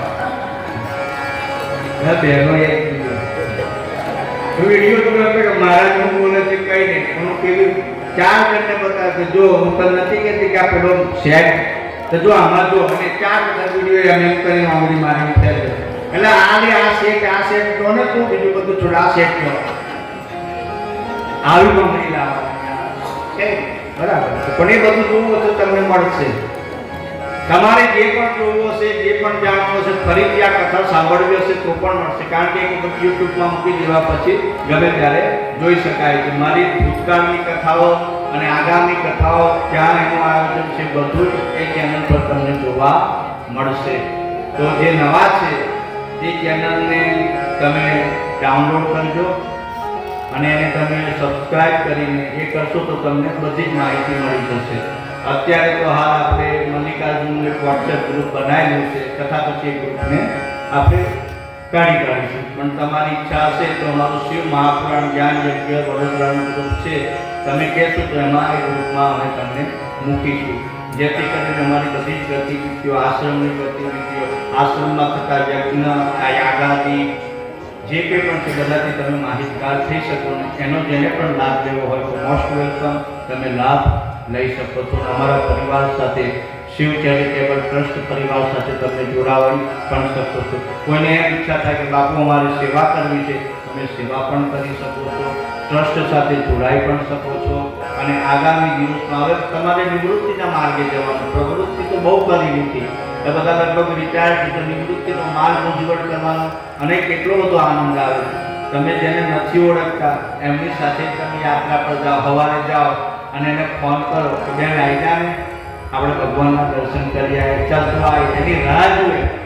તમારો છોકરો તમારી રાહ ના જોતો હોય તો મમ્મી તારે આવું તો આ ચાલતો હોય, મારું મોડું થાય, પણ તમે એની રાહ જુઓ છો. એ આવે જમવા માટે, તમે ઉભા ભૂખ લાગી હોય કે પેલા બેન આવી જાય ને પછી આપણે સાથે જઈએ. તો આ શું છે? આ એક નિર્દોષ પ્રેમ છે. તમારી વચ્ચે ઉત્પન્ન થયેલો સેતુબંધ છે. એ શિવ પરિવારનો એક પ્રેમ છે. શિવરૂપી પરિવારના પ્રેમરૂપી અમૃતના બંધનથી તમે બંધાયેલા છો. કોઈને પણ તકલીફ થાય તો 10 જણ ઉભા થઈ જાય અને તમને લઈને તાત્કાલિકમાં તમને દોડી જાય. તો શું છે? તો શિવના સાનિધ્યમાં જેટલા પણ આવે છે પરોપકારની ભાવના સાથે કેળવાય છે અને ઉપકારની ભાવના સાથે આગળ વધતા હોય છે. અગ્નિ મહારાજ સપ્ત સરોવરના કિનારે આવ્યા છે ને સપ્ત સરોવરના કિનારે આવી અને પ્રજ્વલિત થયા. અરુંધતી સહિત સપ્ત ઋષિની સાથે 7 પત્નીઓ ગંગાજીમાં સ્નાન કરે છે. કદીએ રાત્રે કોઈ પણ નદીને લોકમાતા કહેવામાં આવે. નદી લોકમાતામાં સ્નાન કરવું જોઈએ. જેની સંધ્યા આરતી થઈ જાય પછી માતાજીનો શયનનો સમય હોય છે.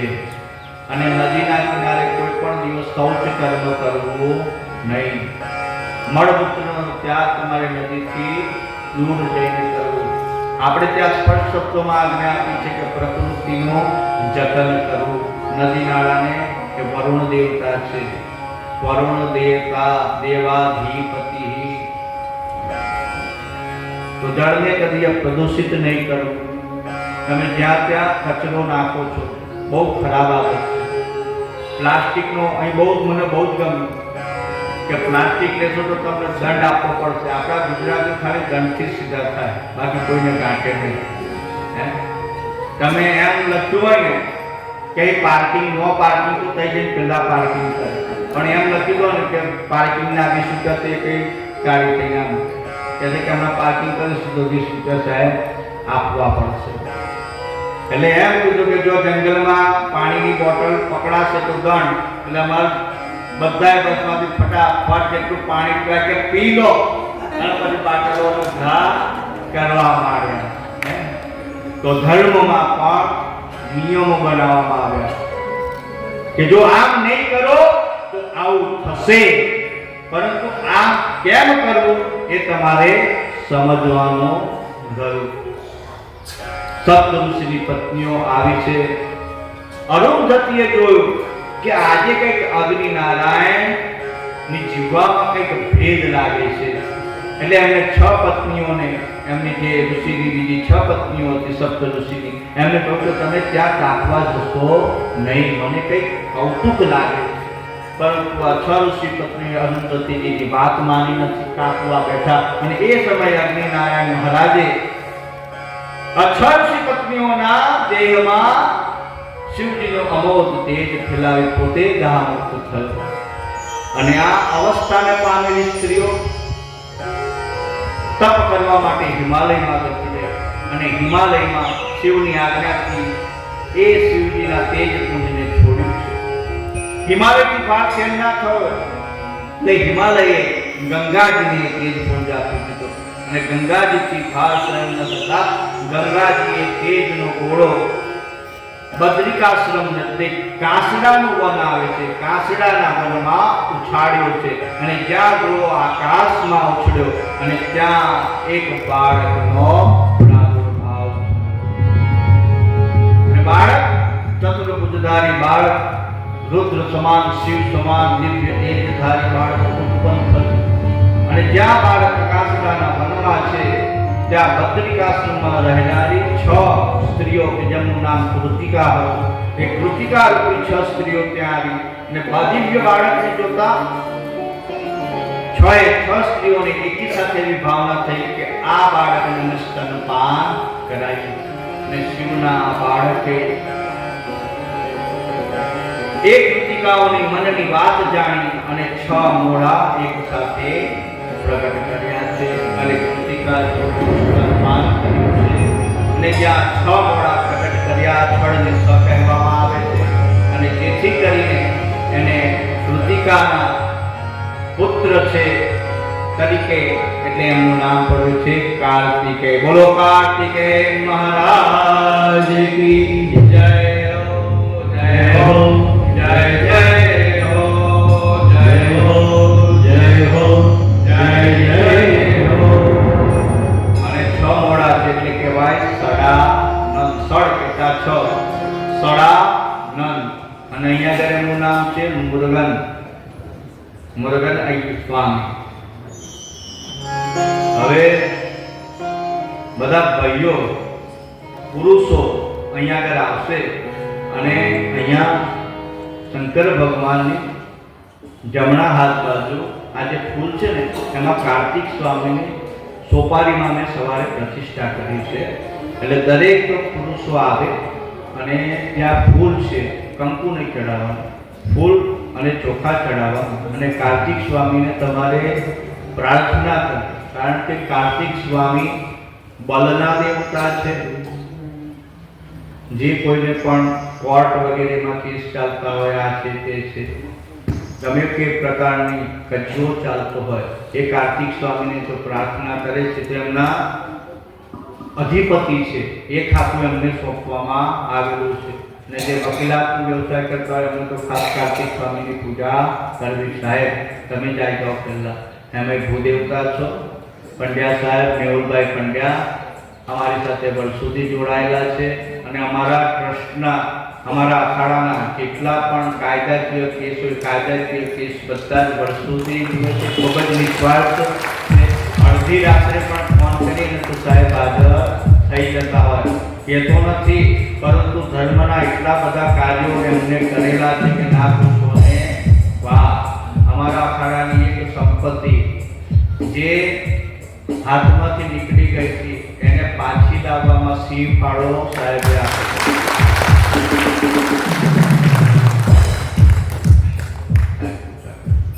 આઈ જાઓ ભાઈ, બધા પુરુષો બીજા દિલીપ બધાને લઈ જાય, હરીશભાઈ, વિમલભાઈ અને આપણા સંગીતકારો બધા પૂજા કરી લેજો.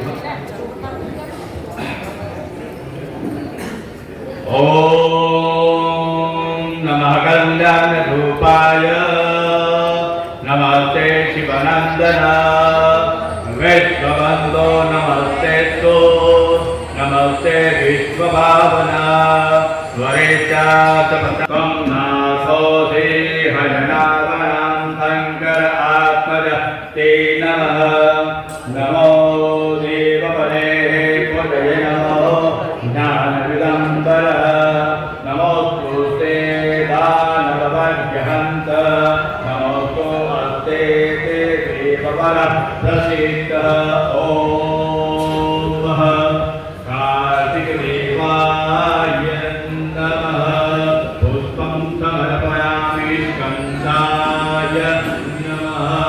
પુષ્પં સમર્પયામિ દેવસેના અધિપતये નમઃ. વીરાય નમઃ. વીરોત્તમાય નમઃ. બલાય નમઃ. બલપ્રણતનાથાય નમો નમઃ. જ્ઞાનિનામાય નમઃ. જ્ઞાનવિદે નમઃ. સર્વશસ્ત્રયુક્તધારિણે નમો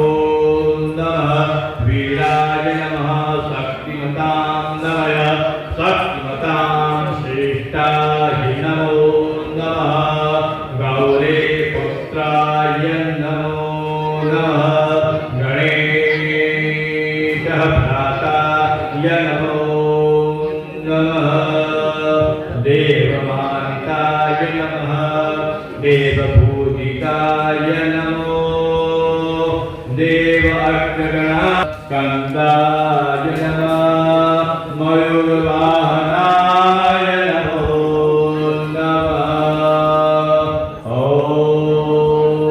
नमः कल्याणरूपाय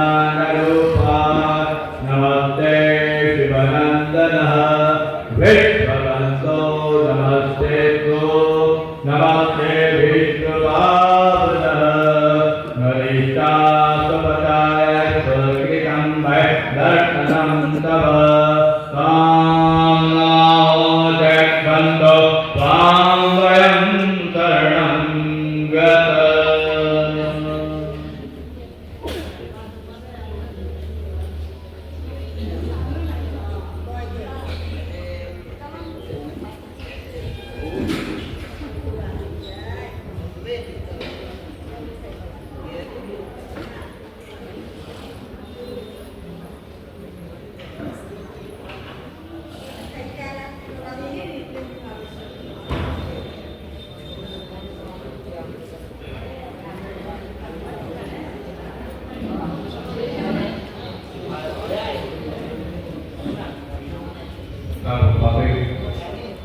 કથામાં આવ્યા છે તો તમે અમારા જીવનમાં આવતા બધા જ અનિષ્ટ તત્વોથી અમારી રક્ષા કરો અને અમારું કલ્યાણ કરો.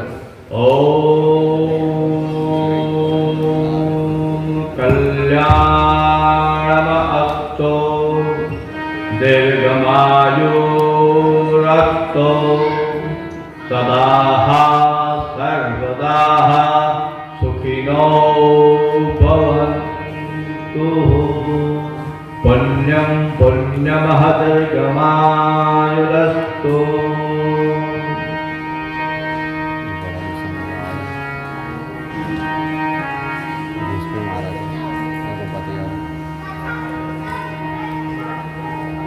તમે આખી કથા ધ્યાનથી સાંભળી કે નહીં, પણ મેં ખૂબ પ્રેમથી આજે આ કથા કીધી છે. તમે ખૂબ જ અંતરના ભાવથી કીધી છે અને મને કુમાર સ્વામી મહારાજના એટલા બધા આશીર્વાદ પ્રાપ્ત થયા છે. અને તમને કહું કે આ કથા સાંભળવા દેવો પણ અહીંયા આવ્યા છે. દેવો પણ આ કથા સાંભળી રહ્યા છે. તમારા પિતૃઓ પણ અહીંયા આગળ આ કથા સાંભળી રહ્યા છે અને ખૂબ જ આનંદિત છે. આજના દિવસે ખૂબ જ આનંદમાં છે. એ પણ ખૂબ આનંદ કરી રહ્યા છે. તો જે આ કથા છે તમે ધ્યાનથી સાંભળી હોય તો કુમારનો જન્મનો વૃત્તાંત તમે ધ્યાનથી સાંભળ્યું. જ્યારે એક બાળકનો જન્મ થાય તેના માતાના ગર્ભથી એનો જન્મ થાય છે. પરંતુ કુમાર માતાના ગર્ભથી, કયા માતાના ગર્ભથી? એમની કેટલી માતાઓ છે? કારણ કે કુમાર કાર્તિકેય શિવજીના સંકલ્પ પુત્ર છે. ત્રણ પ્રકારના પુત્ર હોય: એક માનસિક પુત્ર, એક મૈથુનિક સૃષ્ટિથી ઉત્પન્ન થનાર સંતતિ, અને જે શિવજીએ સંકલ્પ કર્યો એ સંકલ્પને પૂર્ણ કરવા માટે શિવજીની લીલાથી સૌથી પહેલા તો ધરતી માતાએ અંગીકાર કર્યા. એમાં ધરતીનું તેજ સમન્વિત થયું, અગ્નિનારાયણ દેવતાનું તેજ સમન્વિત થયું અને 33 કોટી દેવતાઓ શિવજીના તેજને ધારણ કરી અને 33 કોટી દેવતાઓ તેજ પુંજ પણ સમાહિત થયો છે. એકલાથી નથી થતા કે જે ઋષિ પત્નીઓ છે, 6 ઋષિ પત્નીઓના ગર્ભમાં આ તેજ સમન્વિત થયું છે. ત્યારબાદ હિમાલયનું તેજ આમાં સમન્વિત છે. હિમાલય એટલે કોણ થાય? નાના થાય ને. ક્યાં ગયા? કુમાર કાર્તિકેય દીકરીનો ખોળો ભરાય પછી ક્યાં લઈ જવામાં આવે? પહેલું સંતાન હોય તે તો એ આ રીતના ખોળો ભરાયો છે અને હિમાલયને ત્યાં એક ખોળો ભરીને 6 ઋષિ પત્નીઓ ત્યાં ગયા છે અને 6 ગોત્રોના કુલ શ્રેષ્ઠ મુનિઓ. જ્યારે તમને કથાની શરૂઆત થઈ ને ત્યારે શિવ મહાપુરાણમાં એવું લખ્યું છે કે 6 કુલ શ્રેષ્ઠ ઋષિઓ ચર્ચા કરતા હતા કે કયું તત્વ શ્રેષ્ઠ છે, અને જે તમે નૈમિષારણ્યની વાત કરો છો ને, એ નૈમિષારણ્યમાં 6 કુલશ્રેષ્ઠ ઋષિઓએ યજ્ઞ કર્યો હતો. એક પરમ પવિત્ર તીર્થ છે. એ 6 કુલશ્રેષ્ઠ ઋષિ પત્નીઓ નું પુંજ એમાં એ લઈને કૈલાસ હિમાલયમાં ગયા એમના નાનાજીને ત્યાં, અને હિમાલયને ત્યાંથી ગંગાજી એટલે કે એમના માસીજીએ એમને ઉછેર્યા અને જે બદ્રિક આશ્રમમાં કે જ્યાં નારાયણ ભગવાનનું ક્ષેત્ર છે, નારાયણ ભગવાનના ક્ષેત્રમાં એ રહ્યા છે બદ્રિક આશ્રમમાં, અને કૃતિકાઓજી છે એમણે એમનું સ્તનપાન કરાવ્યું છે. તો શિવજીની લીલા કેવી છે! ક્યાં ક્યાં ક્યાં ક્યાં બધા તેજના પૂજનો સમન્વિત કર્યો, ને એ તેજનો પૂજ એટલે કુમાર કાર્તિક સ્વામી મહારાજ.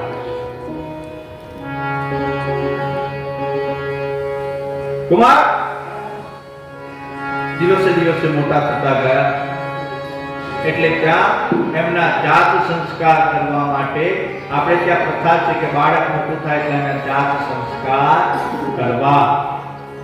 16 સંસ્કારનો એક સંસ્કાર છે જેને જાત સંસ્કાર કહેવામાં આવે. એટલે વિશ્વામિત્ર ઋષિ આવ્યા અને વિશ્વામિત્ર ઋષિએ કુમાર કાર્તિકેયને કહ્યું કે પ્રભુ, હું ગાદીરાજ, મારા પિતાનું નામ ગાદીરાજ છે અને ગાદીરાજનો ક્ષત્રિય પુત્ર છું. હું જન્મથી ક્ષત્રિય છું, પરંતુ શિવજીની આજ્ઞાથી હું તમારા જાત સંસ્કાર કરવા માટે આવ્યો છું. કુમાર કાર્તિકેય કહ્યું કે ભલે તમે ક્ષત્રિય હો, પરંતુ જ્યારે તમે મારા જાત સંસ્કાર કરશો ત્યાર પછી આખું વિશ્વ તમને બ્રહ્મ ઋષિના નામથી ઓળખશે. વિશ્વામિત્ર ઋષિએ કુમાર કાર્તિકેયજીના જાત સંસ્કાર કર્યા છે. ત્યાંથી વિદાય લીધી. બદ્રિક આશ્રમમાં અસ્ત્ર શસ્ત્ર વિદ્યામાં પ્રવીણ એવા કુમાર કાર્તિકેય કૃતિકાઓની સાથે રહી રહ્યા છે, અને કૃતિકાઓની એમના પુત્રને ખૂબ લાડ કોળથી ઉછેરી રહી છે. એક દિવસ ભગવાન શંકર સભા ભરીને બેઠા હતા એટલે પાર્વતી માતાએ યાદ હતા ભગવાનને કે પ્રભુ, તમારા છોડેલા દિવ્ય તેજનું શું થયું? એટલે ભગવાને બધા દેવોને પાછા બોલાવ્યા. ત્યાં વાયુ દેવ આવ્યા. વાયુ પ્રત્યક્ષ છે. વાયુને તમે નથી જોઈ શકતા, પણ વાયુ તમને જોઈ શકે છે. એટલે વાયુ દેવ કહ્યું કે પ્રભુ, જે કઈ ઘટના ઘટી બધી મારી હાજરીમાં ઘટી છે. હું બધે જ સર્વત્ર હાજર હતો. ને વાયુ દેવે આખું ઘટનાક્રમ વર્ણન કરીને કહ્યું કે અત્યારે કુમાર કાર્તિકેય બદ્રિક આશ્રમમાં રહે છે કૃતિકાઓની સાથે. અને આ સમાચાર પ્રાપ્ત થતા દેવો હર્ષિત થઈ ગયા છે. દેવો ઘેરમાં આવી ગયા, નાચવા લાગ્યા. નંદીજીને આજ્ઞા થઈ, માતાએ કહ્યું કે જાઓ નંદી મહારાજ, તમારા યુવરાજને લઈ આવો, શિવજીના જ્યેષ્ઠ પુત્ર મોટા પુત્રને લઈ આવો. નંદી મહારાજ ખુશ થઈ ગયા છે, બધા ઋષિગણો ખુશ થઈ ગયા છે, શિવગણો ખુશ થઈ ગયા છે. બદ્રિક આશ્રમને શિવગણો કેવા હાથમાં ત્રિશૂળ ધારણ કર્યું, ભસ્મનું લેપન કર્યું, મોટી મોટી જટાઓ, રુદ્રાક્ષની માળાઓ અને હર હર મહાદેવના નાદ કરતા બદ્રિક આશ્રમમાં પહોંચી ગયા. ચારે બાજુથી બદ્રિક આશ્રમને ઘેરી વળ્યા. અચાનક જ આ શિવગણોને બદ્રિક આશ્રમને ઘેરી વળતા જોઈ કૃતિકાઓથી ગભરાવા લાગ્યા, ડરવા લાગ્યા. એટલે કુમાર કાર્તિકેય કહે કે માં, તમે ડરશો નહીં, હું છું ને તમારો પુત્ર, અને બાળક સમજવાની ભૂલ ના કરો. હું જ્યાં સુધી છું ને ત્યાં સુધી તમારે ચિંતા કરવાની કોઈ જરૂર નથી. કુમાર કાર્તિકેય એમનું ધનુષ્ય હાથમાં લીધું છે અને કુટીરમાં માથામાં બધા બાણનો સંગ્રહ કરીને બહાર આવ્યા છે. અને જ્યાં બાર દ્વાર પર આવે છે ત્યાં નંદી મહારાજ ચરણ વંદન કરીને કહે કે હે કુમાર, અમારા સત સત વંદન, કોટી કોટી વંદન તમને હતો. આખું ચિત્ર બદલાઈ ગયું. અને નંદી મહારાજે એમના જન્મનો વૃત્તાંત કહી સંભળાવ્યું કે તમારો જન્મ ક્યાં થયો છે અને તમે કોણ છો? તમે શિવના પુત્ર છો.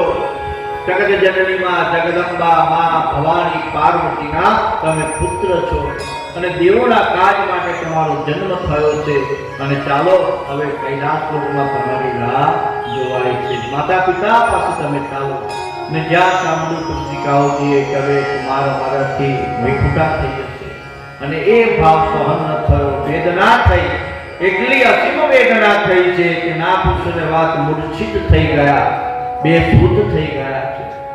થોડી વાર ભાનમાં આવતા કુમાર કાર્તિકેય ઋતિકાઓજીને તત્વ બોધ આપ્યો છે, શિવ તત્વનું જ્ઞાન કરાવ્યું છે કે શિવ તત્વ છે, જ્ઞાન આપ્યું છે જેને વામદેવના મત તરીકે ઓળખવામાં આવે છે. અને યોગ સૂત્રના 28 મહાસૂત્રો જેને યોગ પટની વિધિ કહેવામાં આવે છે, એ યોગ પટની વિધિ શીખવાડી છે મને. કૈલાસ લોકમાં આવ્યા છે. માતા પિતાએ કુમાર કાર્તિકેયને પોતાના સિંહાસન પર આરૂઢ કર્યા છે. દેવોએ કુમાર કાર્તિકેયને એમના સેનાપતિ બનાવ્યા છે. કુબેરે ગદા આપી છે, ઇન્દ્રએ વજ્ર આપ્યું છે, વરુણે પાસ આપ્યો છે. જાત જાતના અસ્ત્ર શસ્ત્ર ભગવાન શંકરે પોતાનું પિનાક પાણી ધનુષ્ય, જે અમોધ ધનુષ્ય છે, તે કુમાર કાર્તિકેયને આપ્યું છે. અસ્ત્ર શસ્ત્રથી સુસજ્જ કુમાર કાર્તિકેય ખૂબ જ સુંદર ભાષા હતા. જોત જોતામાં આયુધ્યથી સજ્જ કુમાર કાર્તિકેય અને દેવો યુદ્ધ ભૂમિમાં લઈ આવ્યા છે. યુદ્ધ ભૂમિમાં આવ્યા છે અને તારકાસુરને આગળ કહે છે કે હે તારકાસુર, આજે તારો કાળ આવી પહોંચ્યો છે. આ કોલાહલ સાંભળી અને તારકાસુર પોતાના મહેલમાંથી બહાર અને રણભૂમિમાં નજર કરી એક નાનકડો બાળક શસ્ત્ર ધારણ કરીને દેવોની આગળ ઊભો છે.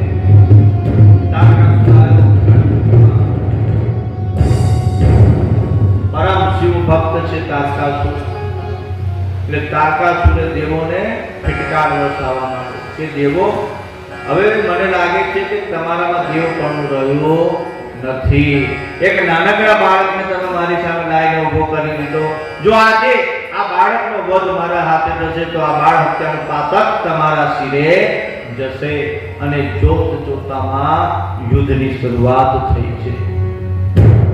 નંદી, ભૃંગી, મણિભદ્ર, વીરભદ્ર તમામ શિવગણો પોતપોતાના ક્ષમતા મુજબના યોદ્ધાઓ સાથે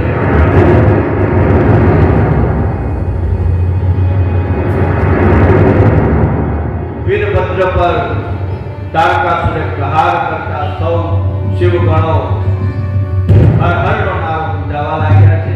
ત્યાં કુમાર કાર્તિકેય ખેંચરી અને વૈતાલિક મુદ્રામાં આકાશમાંથી રહીને યુદ્ધ કરવા લાગ્યા છે. અને જ્યારે કુમાર કાર્તિકેય પ્રભુ શિવનું સ્મરણ કરી પરમ અમોઘ શક્તિ નામનું શસ્ત્ર છોડ્યું છે કે જે શક્તિ શસ્ત્ર છોડતા તારકાસુરના શરીરમાં બેસીને ભળ મારીને ભડકું કરી નાખ્યું. તેઓ આનંદમાં આવી ગયા, કારણ કે એમનો શત્રુ હતો એ હણાઈ ગયો છે અને શત્રુને હણાતા જેઓ નાચવા લાગ્યા છે. પરંતુ કુમાર કાર્તિકેયને ખૂબ જ દુઃખ થયું, કારણ એમના હાથે એક શિવ ભક્તનો વધ થયો. દુઃખી થઈને બેઠા છે યુદ્ધ ભૂમિમાં કે મારા હાથે એક શિવ ભક્તનો વધ થયો છે. એટલે તમામ દેવો ભેગા થયા અને પ્રાયશ્ચિત કર્મ રૂપે એક શિવલિંગની સ્થાપના કરી છે કુમાર કાર્તિકેય. અને એ શિવલિંગ આપણા વડોદરાની નજીક જંબુસરના દરિયા કિનારે કાવી કંબોઈ પાસે આવેલું સ્તંભેશ્વર મહાદેવ. બોલો સ્તંભેશ્વર મહાદેવ કી જય.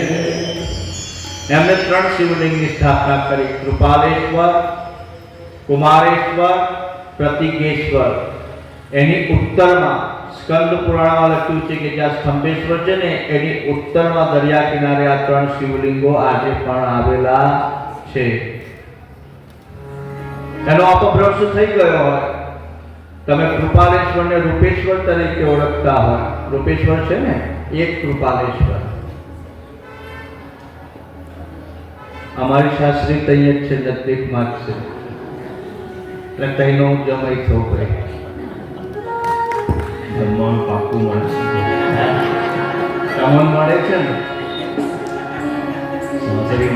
અમારો ટાંક્યો ખેતો પાછળ તાકાત જ બેઠા હોય.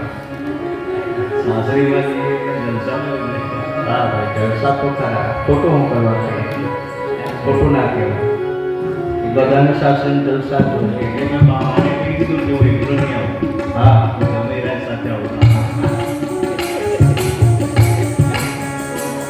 તમામ દેવોએ વિજય સ્તંભની સ્થાપના કરી. એ વિજય સ્તંભ છે એને સ્તંભેશ્વર મહાદેવ કહેવામાં આવે.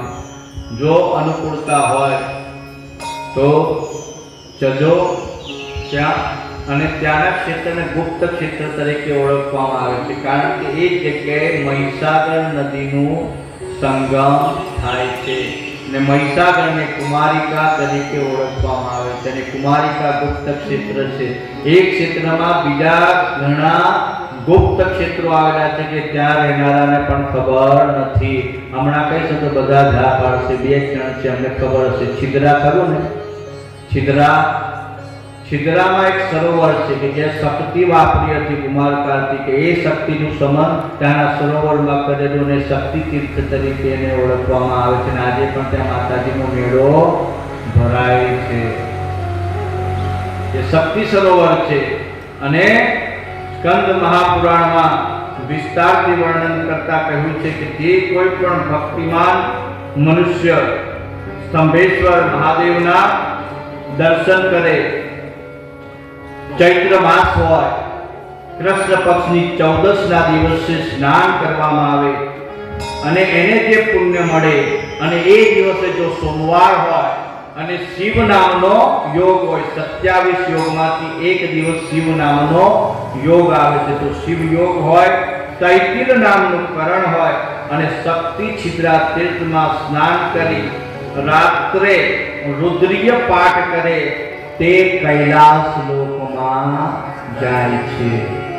તમારા ક્ષેત્રને તેટલી બધી મહિમા છે કે તમારે માનસરોવર ના જવું પડે, પરંતુ આ દિવસે ત્યાં ગંગાજી વહેતી હોય ને ત્યાં લોકો દૂર દૂરથી સ્નાન કરવા જતા હોય, પરંતુ ત્યાંના સ્થાનિકો એનો કંઈક બીજો ઉપયોગ કરતા હોય છે. તો તમારા આજુબાજુમાં એટલા બધા તીર્થો આવેલા છે. આપણા વડોદરાની ભૂમિને શિવવન તરીકે ઓળખવામાં આવેલી છે. એટલા બધા તીર્થો આવેલા છે કે આપણને ખબર નથી. અને સૌ દેવોએ ભેગા મળીને પ્રભુ શિવનું ભજન કર્યું છે. આપણે પણ શિવનું ભજન કરીશું. તમારે મારી સાથે ભજન કરવાનું છે. પણ બાપુ કહો ખરા કે કેવું ભજન કરવાનું? તમે ભજન કહો, પણ કહો ખરા કે હું કરવાનું છે તો સાંભળે. તમારે બોલવાનું છે હર હર શંકર બમ બમ શંકર. શું બોલવાનું છે? અવાજ જ નથી આવતો. ફરી હજુ એક વાર. હવે કંઈક મને સંભળાવ, કેમ કે પેલો માઇકમાં સાંભળવાની આદત પડેલી છે સ્પીકરમાં, એટલે એ અવાજ આવે ને આના જેવો અવાજ આવે ને તો મને સંભળાય. મને ના સંભળાય તો મારા મહાદેવને કેવી રીતના સંભળાય? એટલે આજે તમે તમારા સાચા હૃદયથી અંતરનાદથી ગાજો. અંતરના નાદથી ગાજો. અને કદાચ કોઈને એવું થાય કે મારે નૃત્ય કરવું છે તો નૃત્ય કરી લેજો. તમારા આવેગને સમાવશો નહીં. હું કેવી દેખાઉં છું મારે કોઈને બતાવવું જ નથી. ऐसी लागी लगन मीरा हो गए मगन हरि हरि गुण गाते गली गली फिरने लगी है। ये भक्ति नो रंग છે જેને ભક્તિ નો રંગ લાગે ના બહેનો ખબર છે ભજન મંડળ વાળા અઢી વાગે કે કેવું થાય કે કરતાલ પકડીને બધું જ કામ પડતું મૂકીને ભાઈ કોઈ મહેમાન આવવાના છે કે ભાઈ મારે ભજનમાં પહેલા જવાનું ભજનાનંદી ભજનનો રંગ લાગે છે અને ભજનનો રંગ જેને લાગે ને પછી બીજો કોઈ રંગ ચડતો નથી।